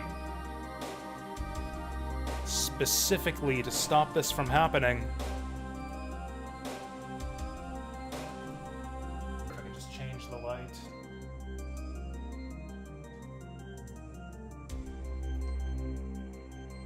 Oh, that's a bit better. That's actually a fair bit better. Yeah, let's go with that. Oh, hey there, frames.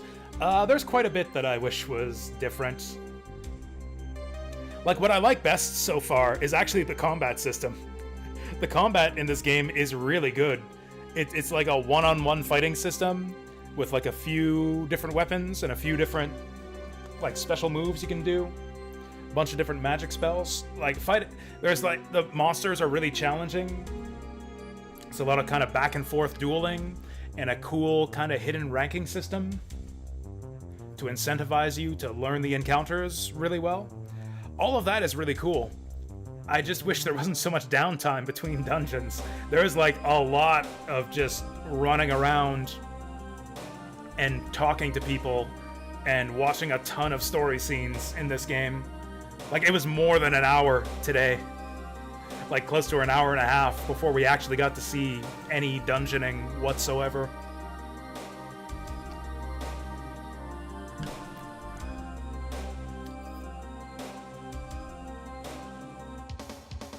Yeah, I kind of wish this game was less story-driven and more just kind of traditional dungeon crawly. Basically, I wish the game was paced a bit more like Soul Blazer.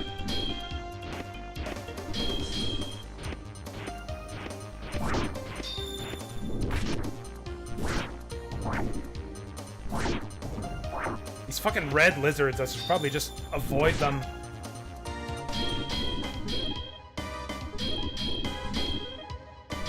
This fucking piece of shit.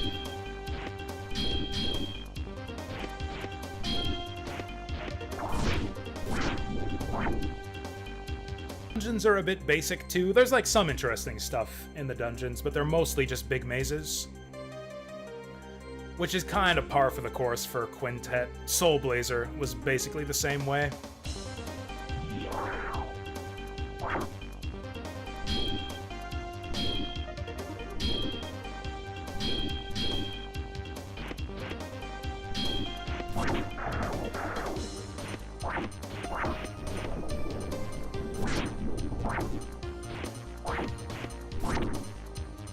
There was a way to shield bash. I wish I knew how to do that consistently.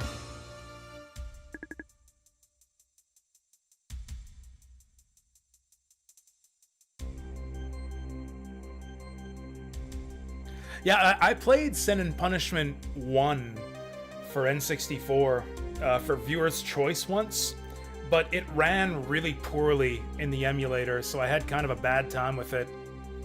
It seemed like a really cool and like just absolutely spectacular game in like the literal sense of being a great spectacle to behold, but it ran really poorly in the emulator, so yeah, it wasn't great to play.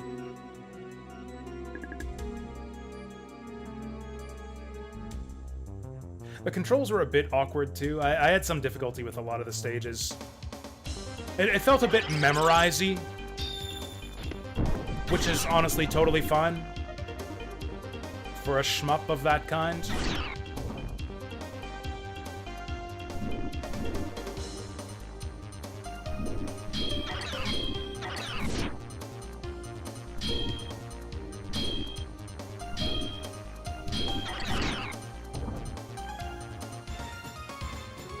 I owned Sin and Punishment 2 for the Wii, but I never actually got around to playing it.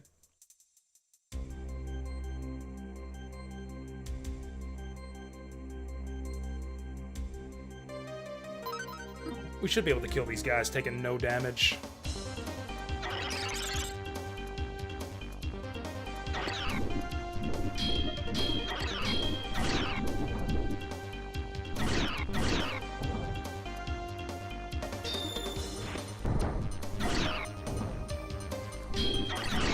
There it is.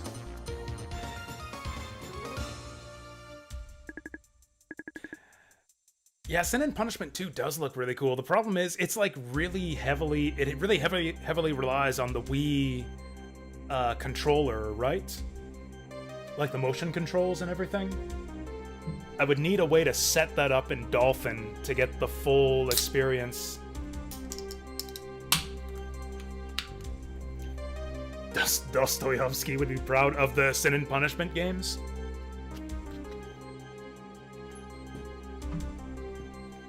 Oh, you think it works good as a mouse and keyboard game? Yeah, I might as well try it at some point. Oh, this fucking guy. We're not gonna perfect this, but we'll do our best.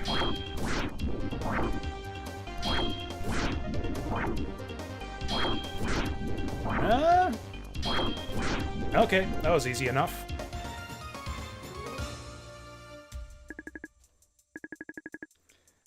Let's go for 3. Let's see what's after red.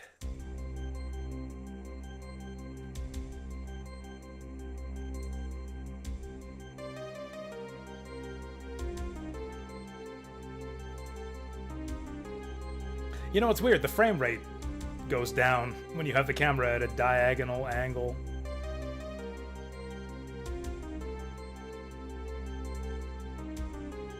Oh, it's actually called Crime and Punishment in Japanese? That's funny. I can see why they would change that.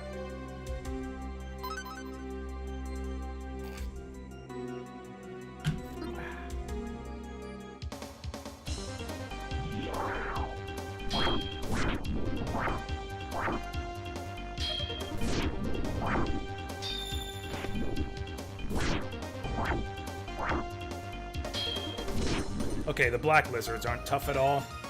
That's 3 in a row. That's a new record. Yellow Scepter Force. Let's have a look. Silver Piece. Is that even good? Doesn't seem good. 1-1, 2-1.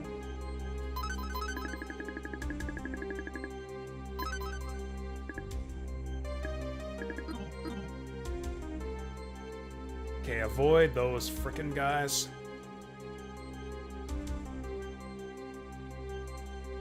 We want to get that treasure chest.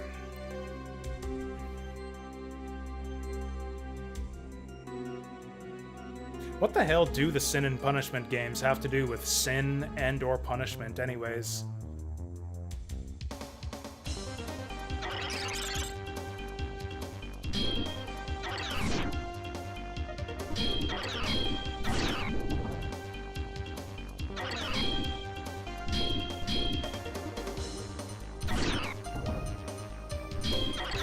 Heyo. Oh, is that what it is? I just remember something to do with like mutants or clones or something. You were fighting what was the dumb word that they used? Seamers. That's right. You'd fight like dragonfly seamer or whatever. Which are like the mutant or clone creatures or whatever that invaded Earth or something. I don't know. The story was really fucking weird in Sin and Punishment. Yeah, it had an alien soldier kind of story. Did you guys ever read, like, the opening story text from Alien Soldier? Yeah, Sin and Punishment feels like, what if you took that kind of story and actually put it on the screen?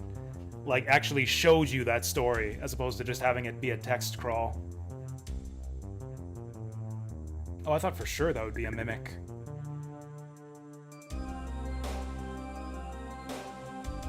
Alien Soldier is a great game, but it's another one of those ones that's really difficult and has a really steep learning curve.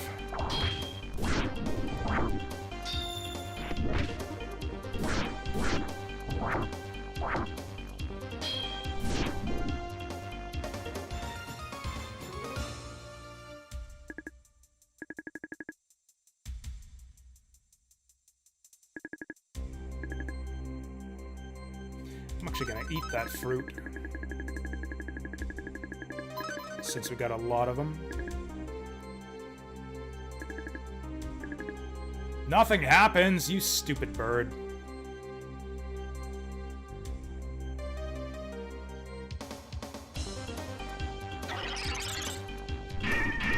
All killer, no filler. Yeah, kind of the opposite of this game.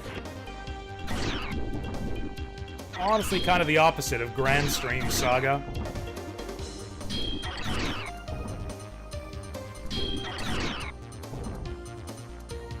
Although I think this game is quite good once it gets going.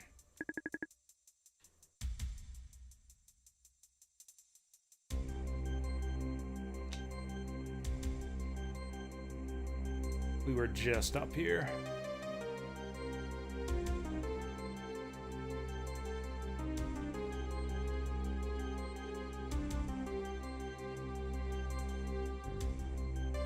And yeah, you start seeing less of those types of, like, arcadey, like, short, highly replayable, highly skill-based experiences at around the 32-bit era. I feel like Sega was almost the last company making those types of games. And yeah, they kept making them, like, right up into the Dreamcast days. Yeah, I believe this game is only one disc, yes.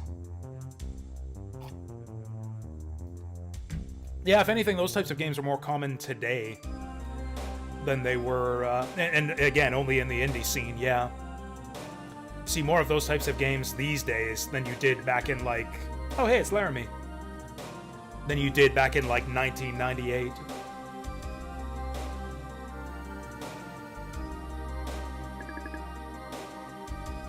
Oh, it's this guy.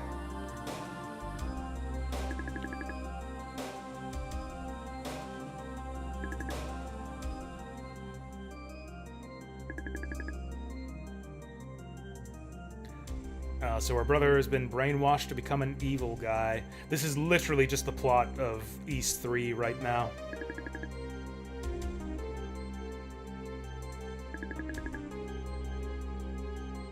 Which makes perfect sense. Yeah, if any of you guys didn't hear yesterday, Tomoyoshi Miyazaki, the head of Quintet and scenario writer for this game, was also the story writer for East 1, 2, and 3. So that makes perfect sense that he'd just do all of this again.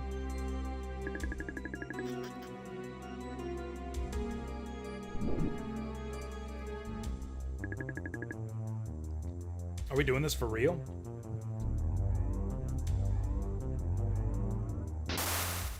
Looks like no.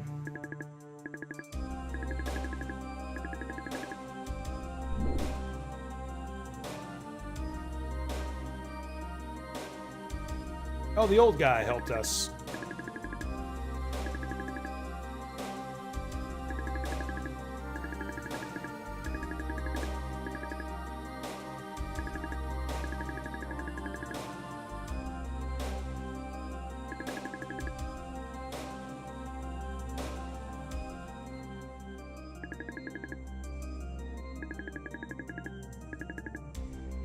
Oh, did Slazer give her the juice? East 3 looks better. I don't know about that, but it does have much better music. A lab behind the bookshelf. Flower, Sun, and Rain? I haven't even heard of that one. Oh, they fast traveled us out of the dungeon. I wasn't done looking around. It looks like there was more stuff in there.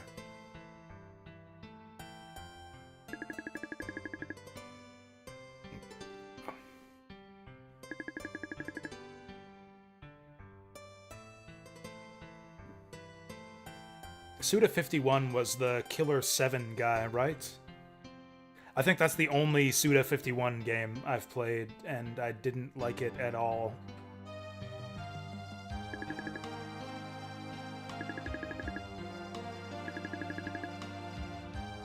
Oh, I played No More Heroes also. I didn't like that one at all either.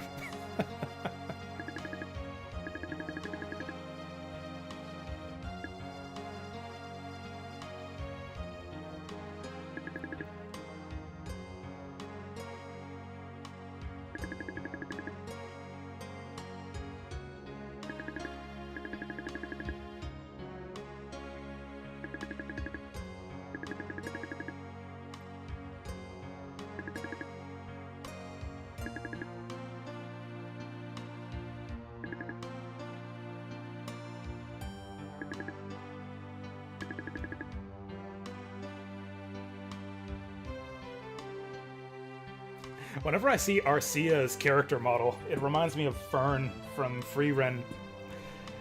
And it makes me think of how cool it would be to get like a Free Ren fan game with this graphic style. I can like picture all the characters from the Free Ren anime in this graphic style, and in my mind it looks awesome.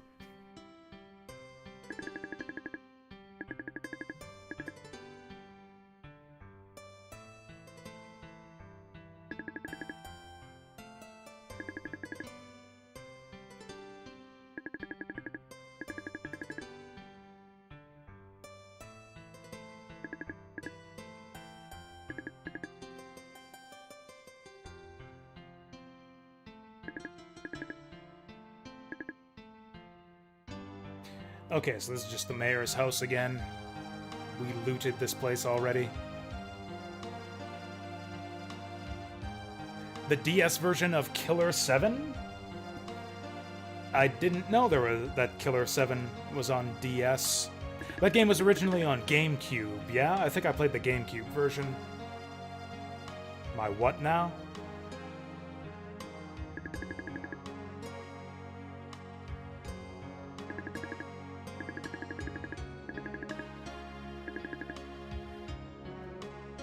Oh, Flower, Sun, and Rain. Okay. That makes more sense.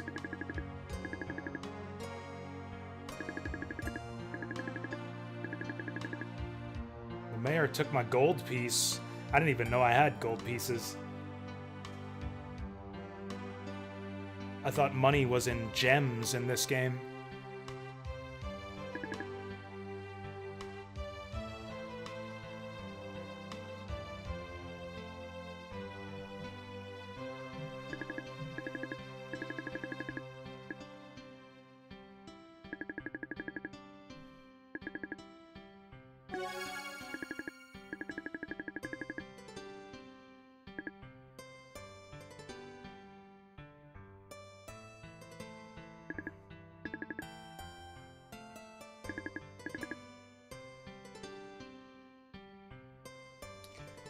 Yeah, I doubt there's anything new here. This is the kind of game where sometimes you'll see new stuff if you talk to people after a story event, but I don't think anything really significant just happened.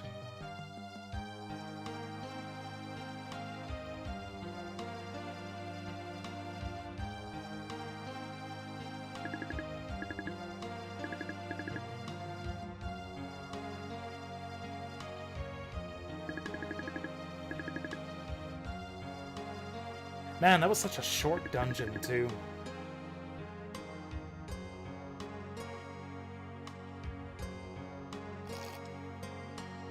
What's with all these spelling mistakes all of a sudden? We went from what's-his-name's Barry Orr into the Secrete basement.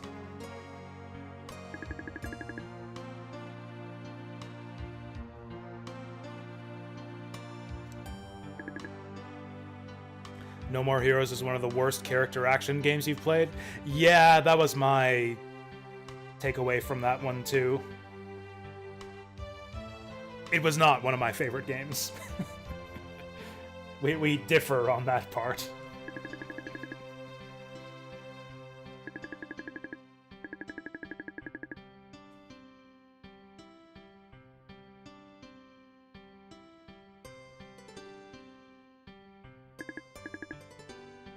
Black potion. Oh, that's like not an actual potion. Ooh, a book.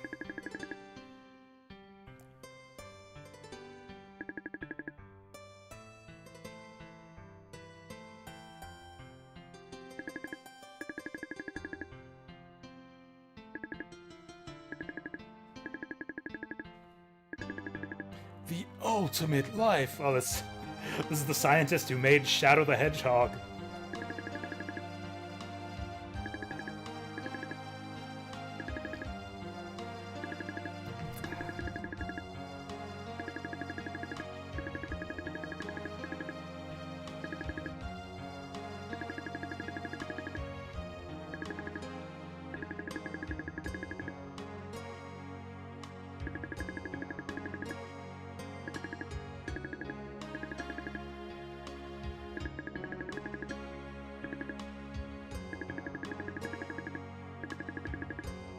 Stalagmite Castle, huh?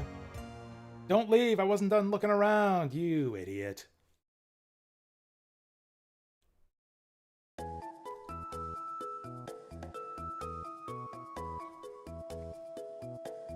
Oh, and a game that does the ensemble cast of quirky villains you kill one by one? Yeah, I like that too. I like it when games have like multiple different villains. Or what's even better is when like the villains like interact and scheme against each other, and it's not like you just dealing with them one by one. Yeah, Metal Gear games were good about that.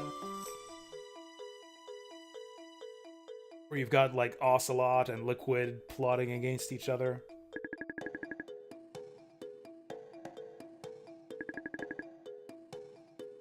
Oh, here we go. Finally, we're talking about something actually important.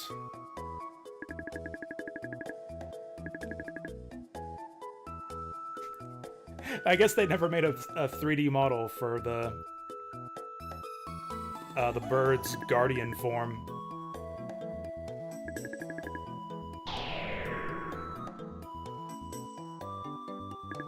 Will there be an evening stream tonight? Probably not.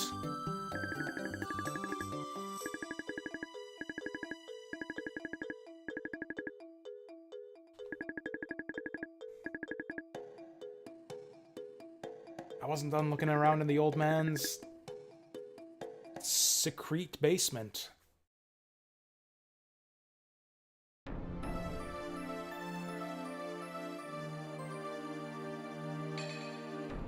Oh wait, I just went back to Stalagmite Castle.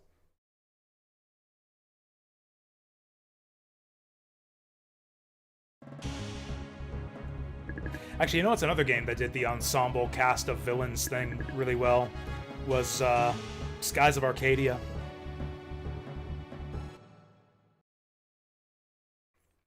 Actually, that's a pretty common JRPG trope. The 4 Imperial Generals and whatever.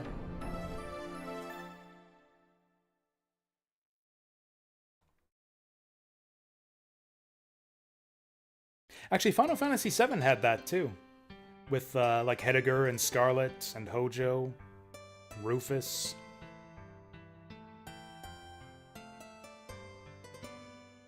Actually, I don't know if this is a hot take, but I think like the Shinra executives made for better villains than Sephiroth in Final Fantasy VII. Not that they should have been the main villains or anything, but they were more interesting by far.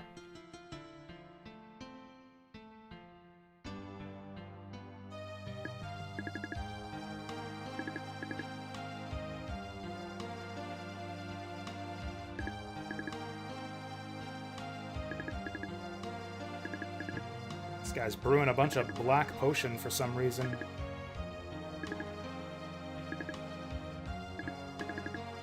Okay.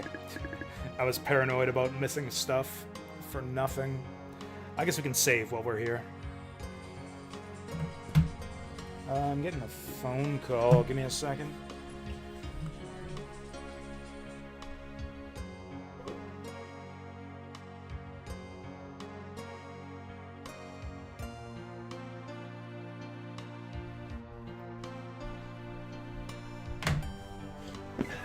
Garbage.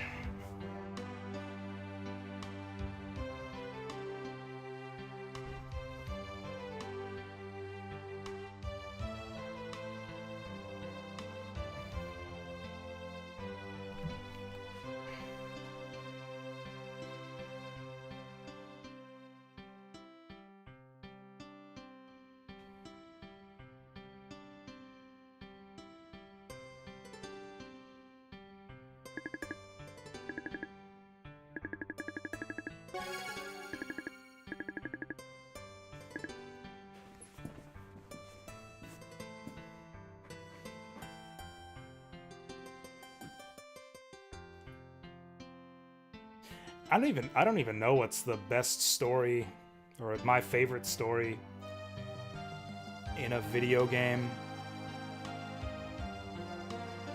Honestly, Final Fantasy VII, maybe? Final Fantasy VII is actually unironically pretty high up there for me.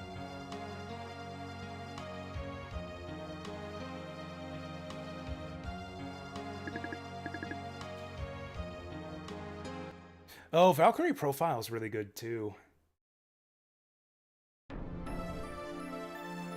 I don't know, Valkyrie Profile is more like the world building and the vignettes, more so than the main storyline. The main storyline, I think, is maybe kind of stupid. I don't know. It comes to a very abrupt end. Where it's like, oh, suddenly Valkyrie gets put into a human body and gets, like, Turbo Goddess powers and remakes the world after Loki. I don't know. It had, like, a very rushed conclusion, I thought, Valkyrie Profile. Chrono Cross? I kind of thought the same thing about Chrono Cross.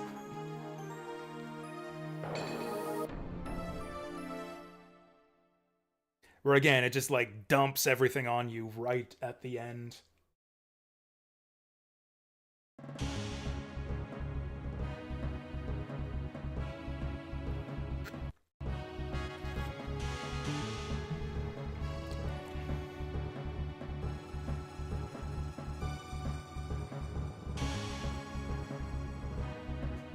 I can't even tell what I'm looking at here.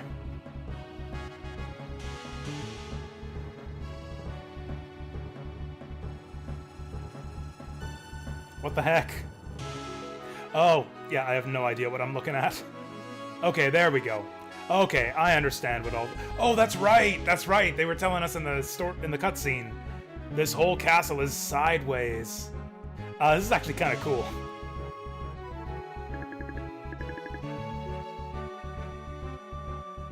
Let's see what's out here first. Oh, save point. I didn't even have to go back to the church.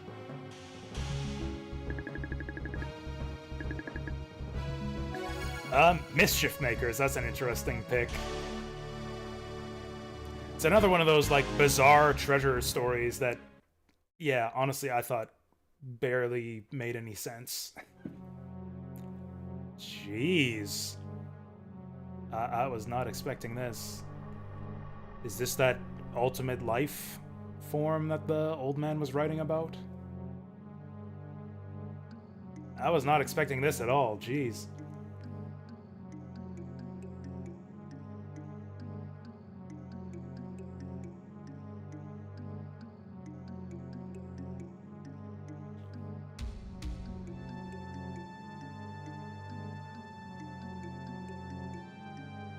Suddenly stepped into Nightmare Fleshland.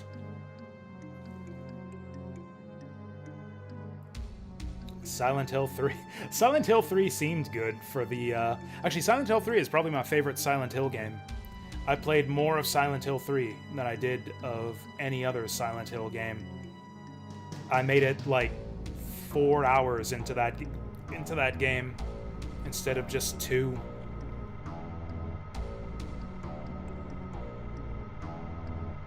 I have gotten just completely stuck in every Silent Hill game I have ever attempted to play, usually very early in the game.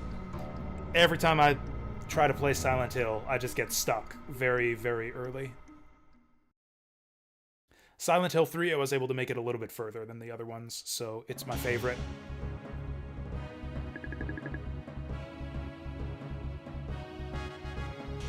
It did look really good too. Honestly, Silent Hill 3 was my favorite in a lot of regards. It had the best music, the best visuals, the best puzzles. Yeah, Silent Hill 3 is the best Silent Hill game by far, I thought. Based on the first few hours.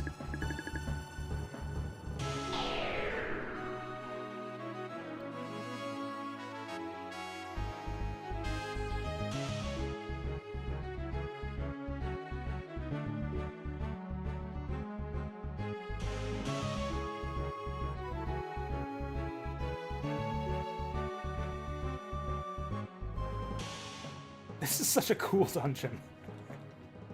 I have never really been impressed by, like, the dungeon concepts in this game until this moment. This is actually a really cool idea for a dungeon.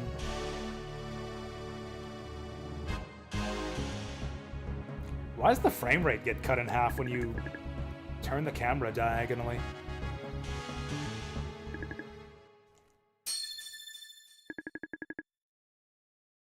Oh, we got a valve handle.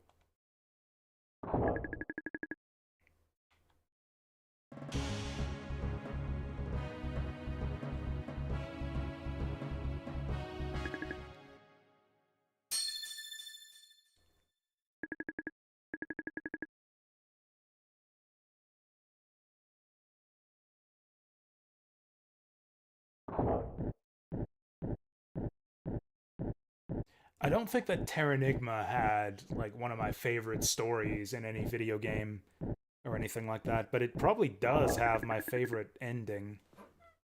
Oh, something's moving.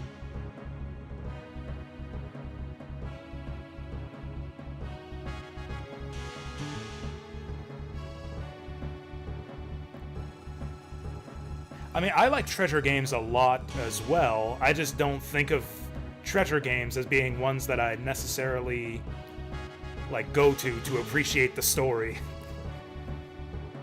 Like, they have some really... Honestly, treasure stories are as, like, bizarre and interesting and incomprehensible as their actual gameplay concepts.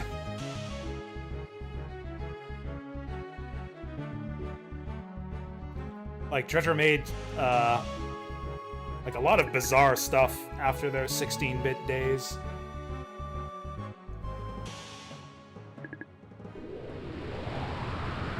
Whoa!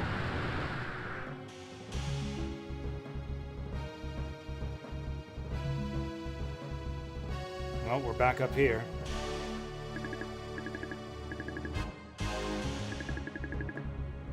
Ah, a monster! Oh, it's these turtle guys again.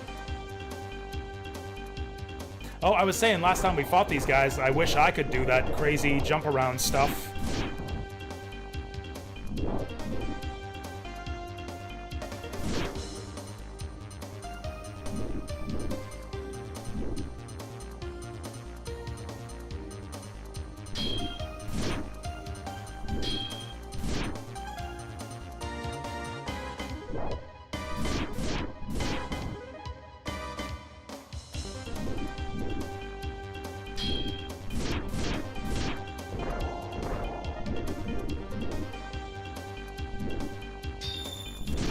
Gotcha!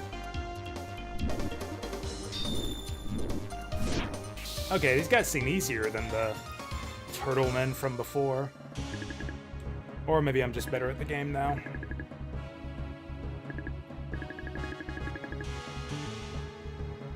Wait, what? Zero Ass is turning people into monsters? Sheesh. Maybe he's not such a good dude after all.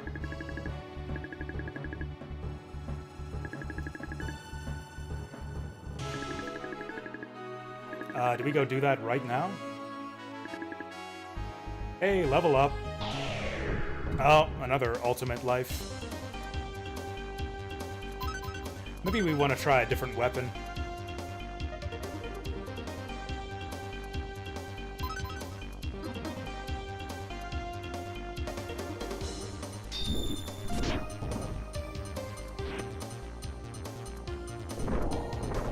Ooh, that might be hard to land on these guys.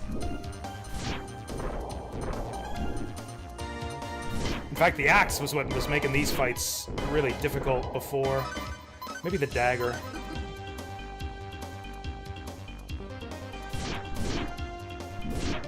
Oh, that seems pretty good.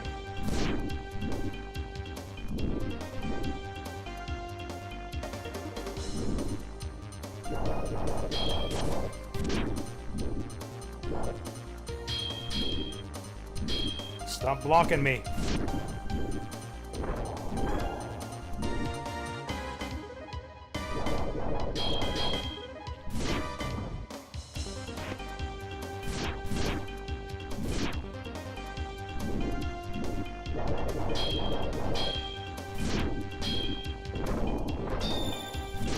Shit.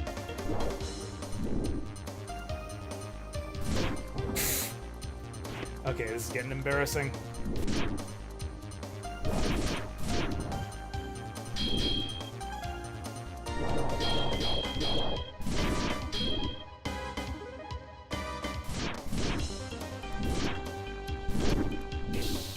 Okay, maybe the dagger's the way to go on these guys? Seemed like it could work. Oh, jeez. Well, we'll get plenty of practice on these guys.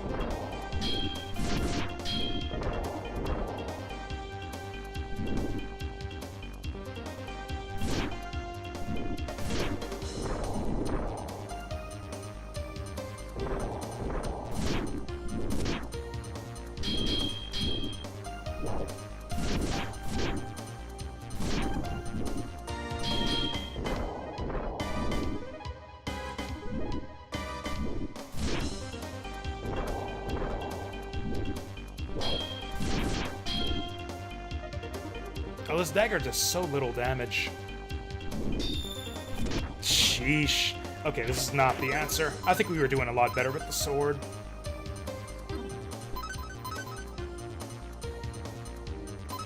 Maybe he's weak to fire.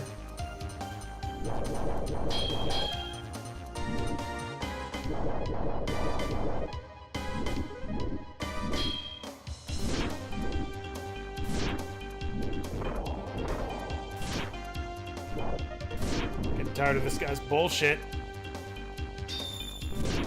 Oh, sick! Got him mid-air.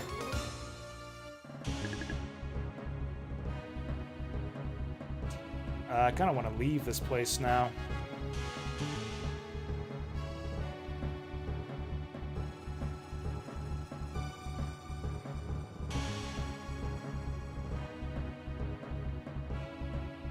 Or do we just want to fall down one of these doors? Is it like Punch Out? Not really. I don't know what to compare it to.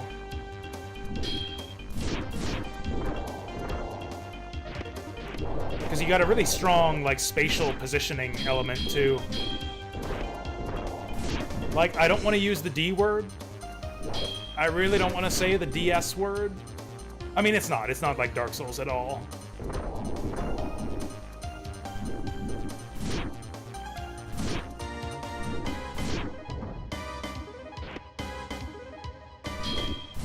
Like, it's got very kind of stiff combat motions with a lot of commitment to your moves.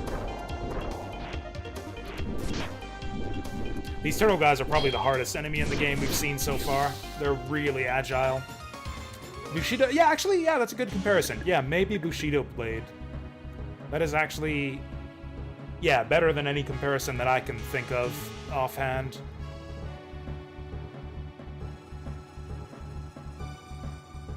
I mean, it is kind of like a simple fighting game. You get different moves by, like, holding the D-pad in different directions as you attack. You can quick step, you can block, you got some special moves you can do by inputting some simple button combos. It's like a very simplified fighting game.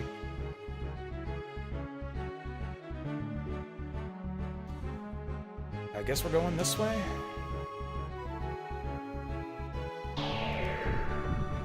I was really hoping I could stop getting ambushed by turtle men.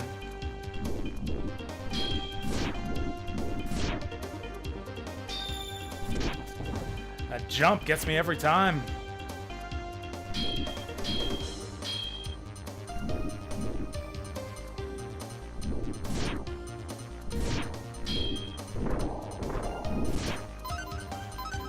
Fuck me. Maybe we should just spam magic on these guys.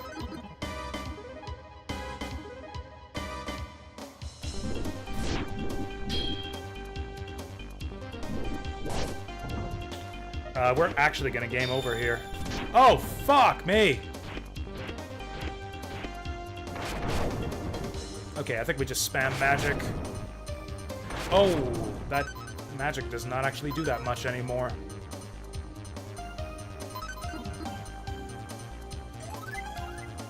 Okay, that helps a fair bit.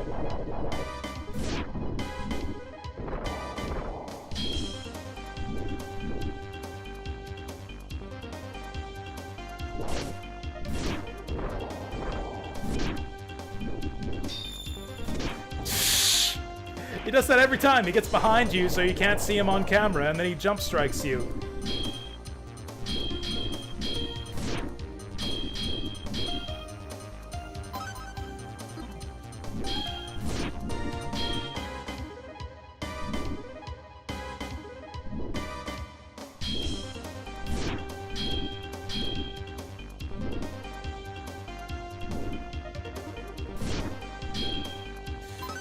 Okay, we need a different weapon. Maybe the axe is the way to go.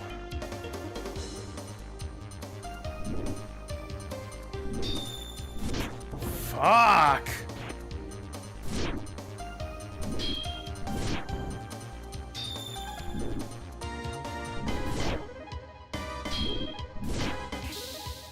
Yeah, maybe it's the axe. I mean, the axe did really, really poorly before, but so does everything else.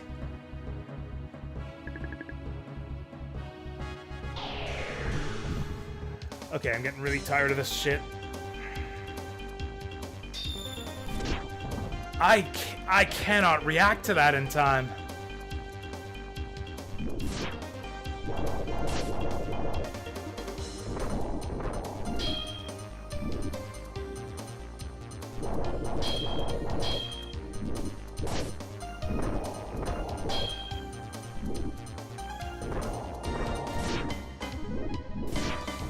Nope, the axe is not the way to go. So it's not random. These guys are in fixed ambush positions.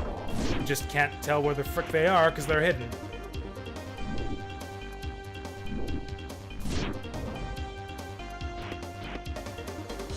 We are gonna die again. I have no good answer for these guys. I guess the dagger might have been the best. Does shit for damage.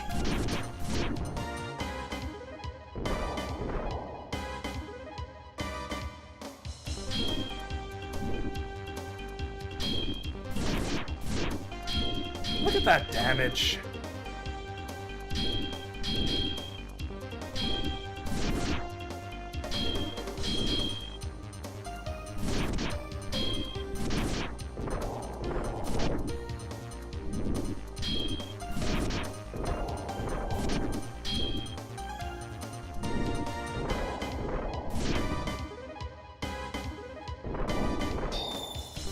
He did it again! We gotta heal.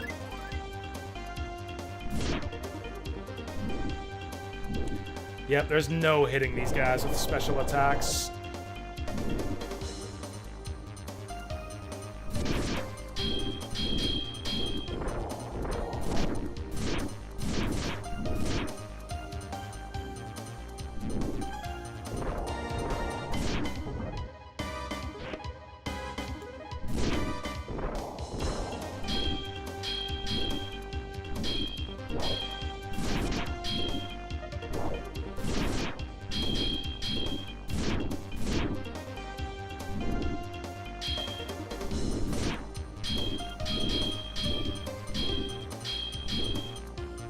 This is the worst fucking shit. I don't get it. I don't know what you're supposed to do against these guys. Other than just get them with the dagger. An extremely... Fuck! Like, we do no damage with this thing. Why did they even give me this shitty dagger?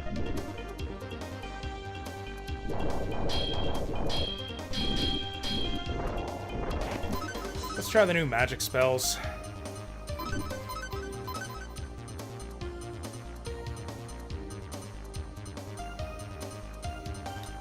Oh, that's so expensive. Awesome, that's a complete whiff.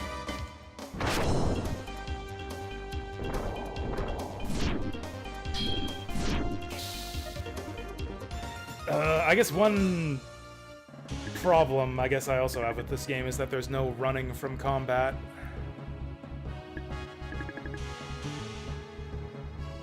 Anything else up here? Doesn't look like it. Alright, let's go down.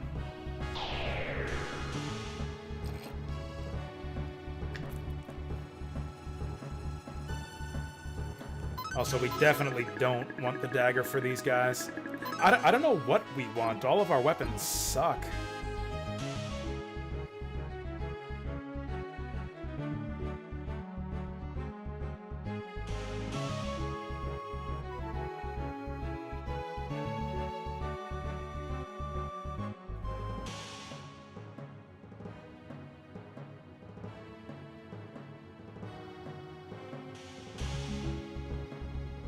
Oh, there's that guy.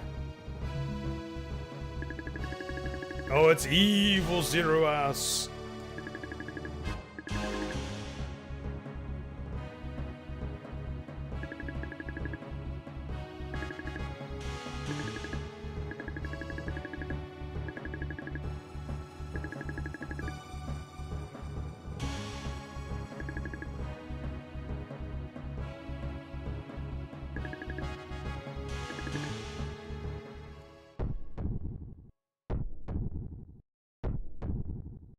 What's going on?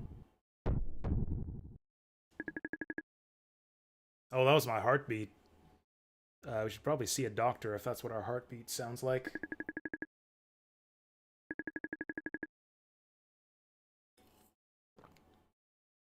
Human flesh and chicken, my favorite. I hope we get to save before fighting Herzagod.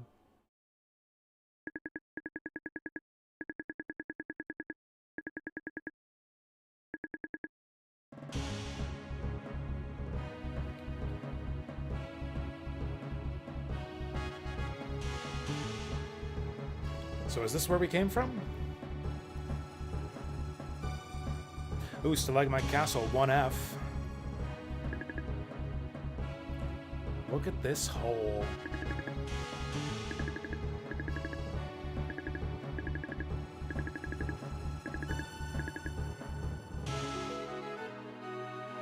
Go back to town, he says. Oh, I didn't want to jump down there necessarily. Fuck. Well, I guess we're stuck here.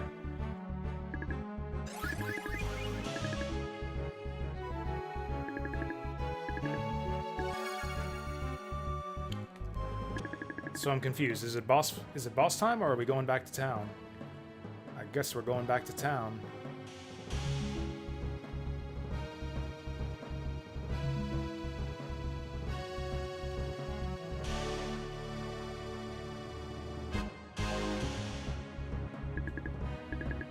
Oh yeah, we gotta give that girl the letter so that she can learn that her dad got turned into a monster. A really, really annoying turtle monster. Okay, back to the barrier.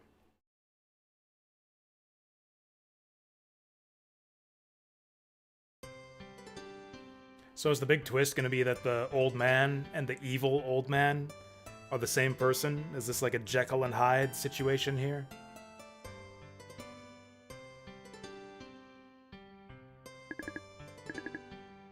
Because, like, he told us to go to his secret laboratory, right?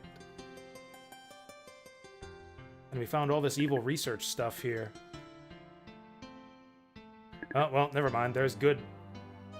Yeah, there's the good old man.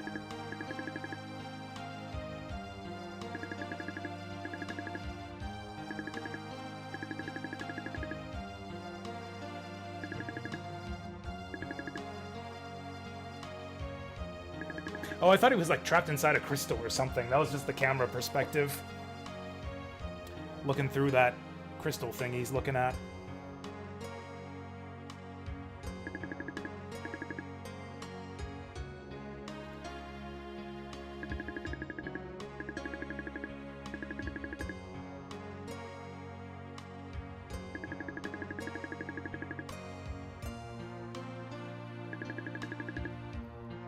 Oh, that was my evil twin. Well, that explains everything.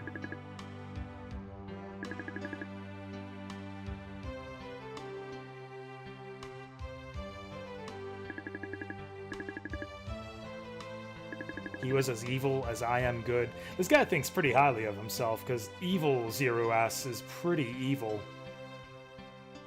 Is this guy really that good?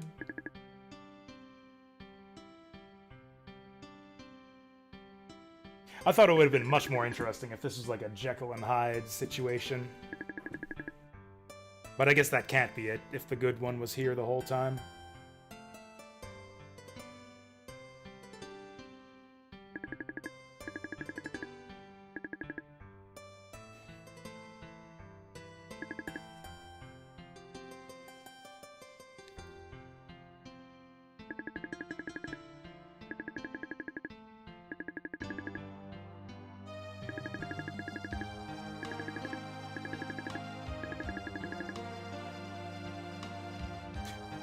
Okay, we're gonna destroy his other half with acid.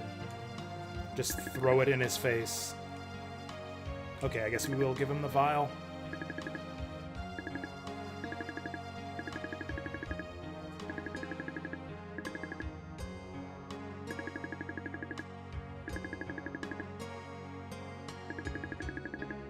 Also, he can, like, sense his evil half. Actually, no, this isn't Jekyll and Hyde. This is the Dark Crystal. Yeah, that was the big twist at the end of the Dark Crystal, was the Skeksis were the same as the, whatchamacallums. I can't remember the good race in Dark Crystal.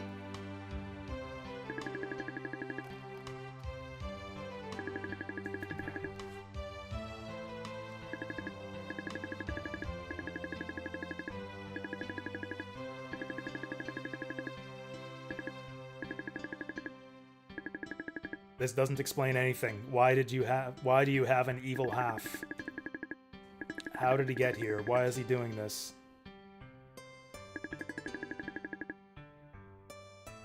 Sulfur? That shouldn't be hard to find. In Volcano Town.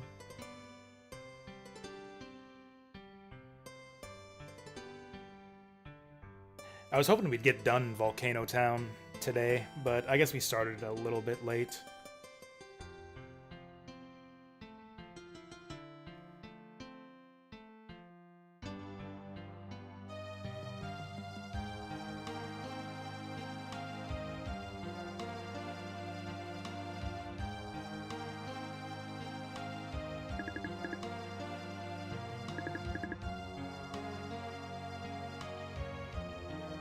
Okay, I thought we might get our sulfur from here.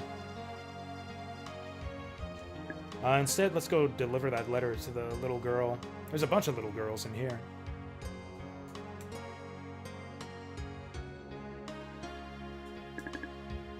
Oh, hey, got it in first try.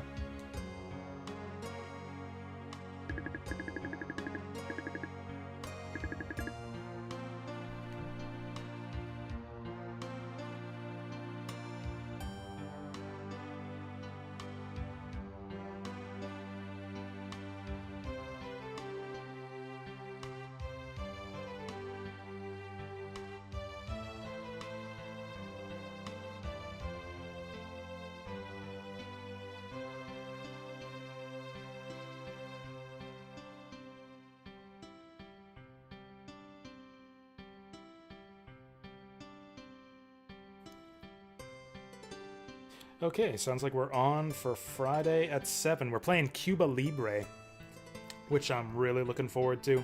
I've played like the two-player tutorial game of Cuba Libre with my friend once, but we never actually got together to like we were never able to get a full group for the 4-player game. And we're finally doing it. Yeah, it's a game by GMT Games, which is a company that's known for its basically historical board games. Particularly the coin games, the counter-insurgency games, which are often based around like political struggles and revolutions, where you have like highly asymmetrical gameplay between different sides with like some conflicting like conflicts of interest, but also some alignment. Like in Cuba Libre, you have 2 players that are like kind of sort of have some interests in alignment. So it's like almost like a 2-on-2, but there's only one winner. So you're kind of not wanting your supposed ally to do too well. People comment on how I'm good at teaching people to play new board games. I mean, my parents say that, but I don't know, they would.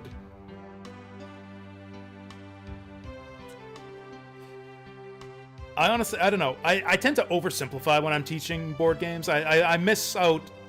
Like, I'm good at teaching in the sense that I can explain stuff so that people understand it, I think. But in doing so, I often leave out a lot of the details, and so people end up learning stuff kind of wrong sometimes.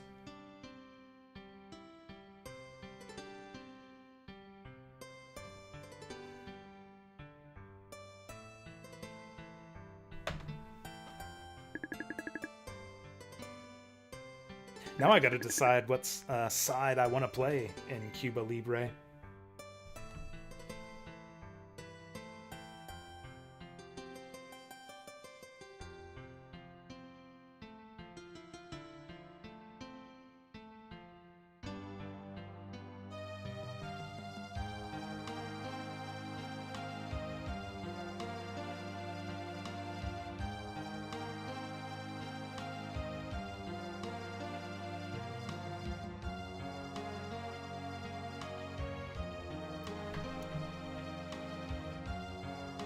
But yeah, the four sides are, I forget the names of them, but it's basically the government of Cuba, like the old government, organized crime, which is actually like in collusion with the government.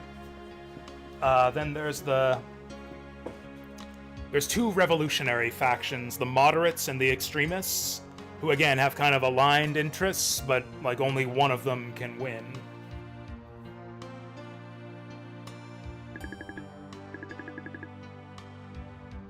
Passed away of a broken heart. That's so sad.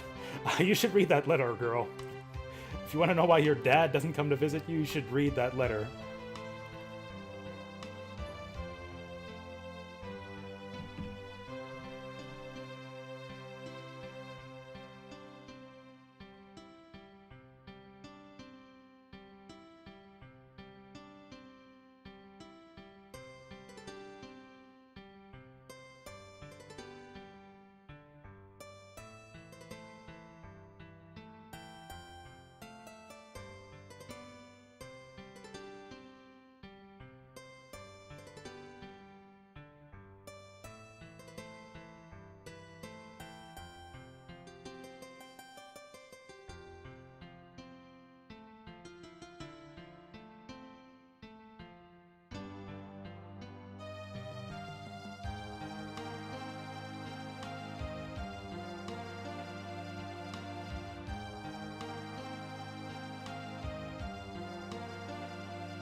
Trying to sorry, I've got something to think about here. I gotta like respond to something. Actually, I'll be right back. I feel like an idiot just like standing here in front of the camera. Or sitting here in front of the camera staring at my phone. I'll be right back. I gotta send some text messages. Oh, before that. Danger. Let my friend fire him again and told him not to use Jagan. You fool! Actually, Jagan's really fun to use in FE1. That's where I posted Game of the Year stuff. It's on my YouTube channel. I was wanting to. Oh, you found it. Yeah. Yeah. Oh, yeah. I put the tier list on Twitter. Yeah. The image of the full tier list, and then the video should be on the YouTube channel. I don't. It's a lot to dig through, but it's one of the more recent ones. So yeah, you could find it. Like I think it's like the first stream in January on YouTube. Anyways, actually, you know what? I gotta go to the bathroom too, so I'll text on the toilet and be right back.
All right, we're good. So, so yeah, I forgot that we had planned to play Cuba Libre like last week. We arranged all this. So I was reminded of that just now. But also, one of my other friends, who I play board games with, who I was going to play Cuba Libre with, apparently one of his very close friends passed away just recently, so it was uncertain whether he was still going to join us or not. So yeah, we were texting about that, and he says he's still in, and I was just struggling to find the right way to express my condolences. Well, at the same time, making arrangements to get together for board games on Friday. Oh, and yeah, break time is over. Oh yeah, can I find that year-end tier list? What I've always wanted to do was to put together like a proper YouTube video or vlog or something, running down my year-end top 10, like something that isn't like a 10-hour stream or whatever. I guess I think it took me just under 4 hours to get through everything, and that's not just my top 10. That's like the whole like tier list of every game I played last year. Oh yeah, it's just like a month ago. Yeah, this one right here. So that's the full video. Actually, how long did it take? How long did it take to get through the top 10? Yeah, the top 10 is a little bit over an hour. It's about an hour going through the top 10. Which is still a lot longer than I would have liked. I thought it would be a nice idea to put together some kind of YouTube video that condenses that down to like 15 minutes of discussion about my top 10 games, but I don't know. I never got around to it.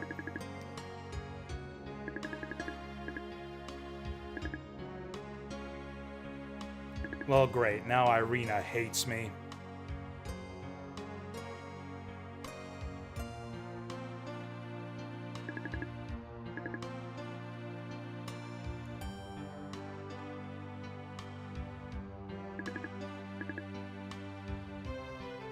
What was the point of that? I wonder if we'll get rewarded later on. Oh, is that the tier list image? Oh yeah, there it is. I had second thoughts about this after I looked at everything. What was I reconsidering? I think a bunch of stuff in B tier could have been lower. Actually, some stuff in A tier could have been lower as well. I think I was pretty generous with my tier list for this year. I think I overrated Shadow Tower Abyss. That probably could have been in B tier. The stuff below it, I think, belongs in A tier, but yeah, I don't think Shadow Tower Abyss is better than Dragon Slayer, or Yi Are Kung Fu, or Castlevania Revisited. Tetris Star the Fighter probably could have gone in B tier as well. I don't know, it was pretty cool. For a NES game, for its time, it was pretty cool. Disruptor probably should have gone lower on A tier. So should Dynamite Cop. I think Disruptor and Dynamite Cop should have gone below Elden Ring Shadow of the Erd Tree. Panzer Dragoon 2 probably should have gone above Shadow of the Ninja. Everything else is about right. King Colossus could have gone in C tier. Newtopia, honestly, could have gone in C tier.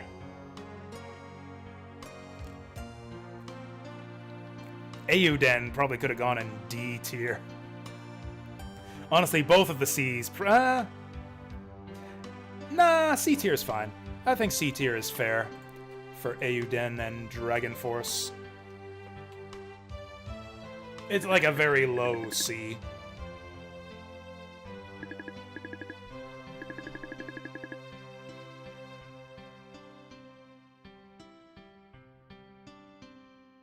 Still making plans.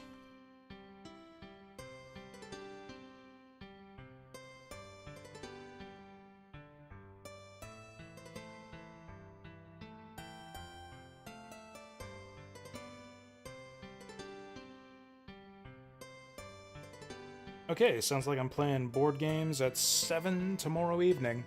Maybe I will do an evening stream today on account of that. I don't know.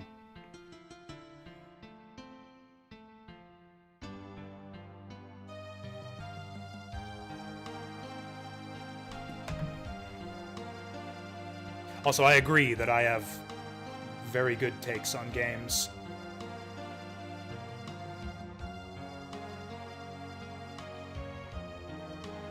My take on this game right now is that I wish that dungeon had gone on for a little bit longer. I feel like we got cut short. I mean, okay, the turtles were a fucking pain in the ass, but other than that, that sideways castle was really cool. I wish there was more to it other than just a few rooms with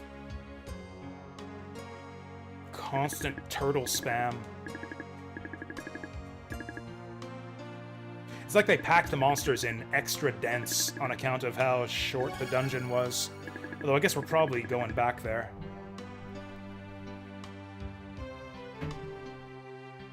Great, now I got tomorrow to look forward to, too. I was already looking forward to tonight and playing some Altered Trialed by Frost. Now I got Cuba Libre and Nussfjord to look forward to as well. What were we actually doing here? Oh yeah, I need to get some sulfur. Or something. I wonder if I have to go back to the fire caves to get it. Or maybe Laramie's got some on hand. What did I say? I didn't say anything. The fuck's he talking about?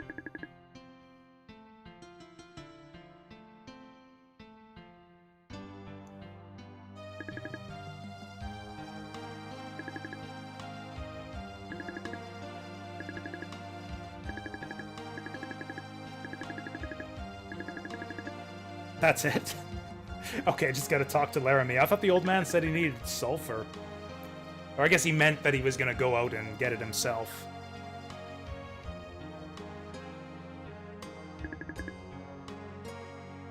Can we tell which is which? Apparently Eon can't.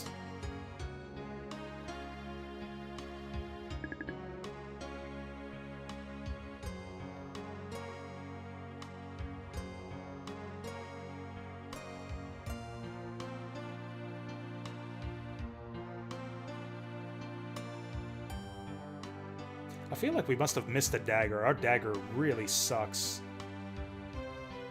We should have a better dagger. Action button Tokimeki Memorial. I want to watch that someday, but I want to play Tokimeki Memorial first. I'm still holding out for an English translation. I did only play the first Sakura Wars. I never got into that series.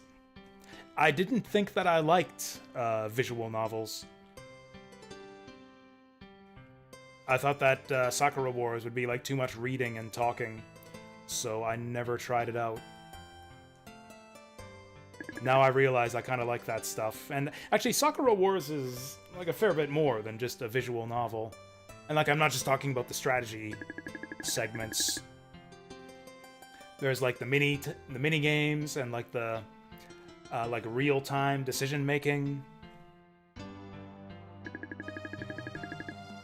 The cell wall. Okay, we're going back into the flesh room. Oh shit, I gotta leave. I got distracted so much by all that phone stuff. All the planning for tomorrow's board games. I didn't realize I have to leave right now.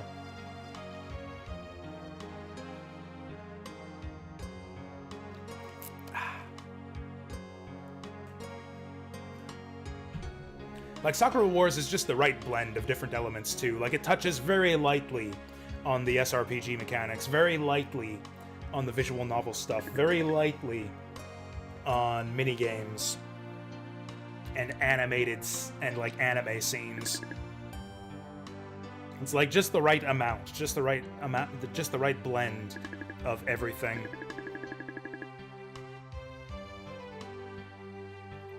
Like, Three Houses was almost the same kind of thing. Like, Three Houses with, like, the social link student training simulator stuff. It's like you have elements of visual novel stuff and elements of SRPGs, but it's all big and complicated, and it's all presented to you in like gigantic chunks that are just sitting right next to each other. Like there's no blending like there is in Sakura Wars. That's why I think Sakura Wars is a lot better than Three Houses. It also has a better story. Maybe not better characters, but almost as good characters. Sakura Wars is just so much better paced. Like, the pacing is so much better in Sakura Wars compared to Three Houses. Anyways, I gotta leave right now. I'm off to play some Altered. I'll do my best to come back and play... No, I'm gonna watch a movie. I'm gonna watch a movie when I get home. So yeah, we'll play more of this tomorrow. For a little bit, I guess. And I guess we're finishing this next Wednesday. We'll probably end up finishing this next Wednesday. But yeah, I'm off to play some card games. Thanks again for watching. It's been nice hanging out with you guys. Is there anyone we can raid? Real quick. I see we have actually more viewers than I thought. Could try to raid someone. Although I don't know if there's anyone on this early. Oh, it's BioBilly. He's usually on later. Let's raid BioBilly Bonet. Or Bonez, or however he pronounces it. I like to think the Z is silent. There we go. We'll throw a slash raid on good old BioBilly, who is playing UFO 50 right now, which I still want to play someday. I don't feel like I need like 50 new games on my plate right now, but maybe someday. Maybe someday in the future, when I feel like I want to play 50 new games, we'll get around to UFO 50. Anyways, I'm off right now. Nice talking to you guys. I'll see you later.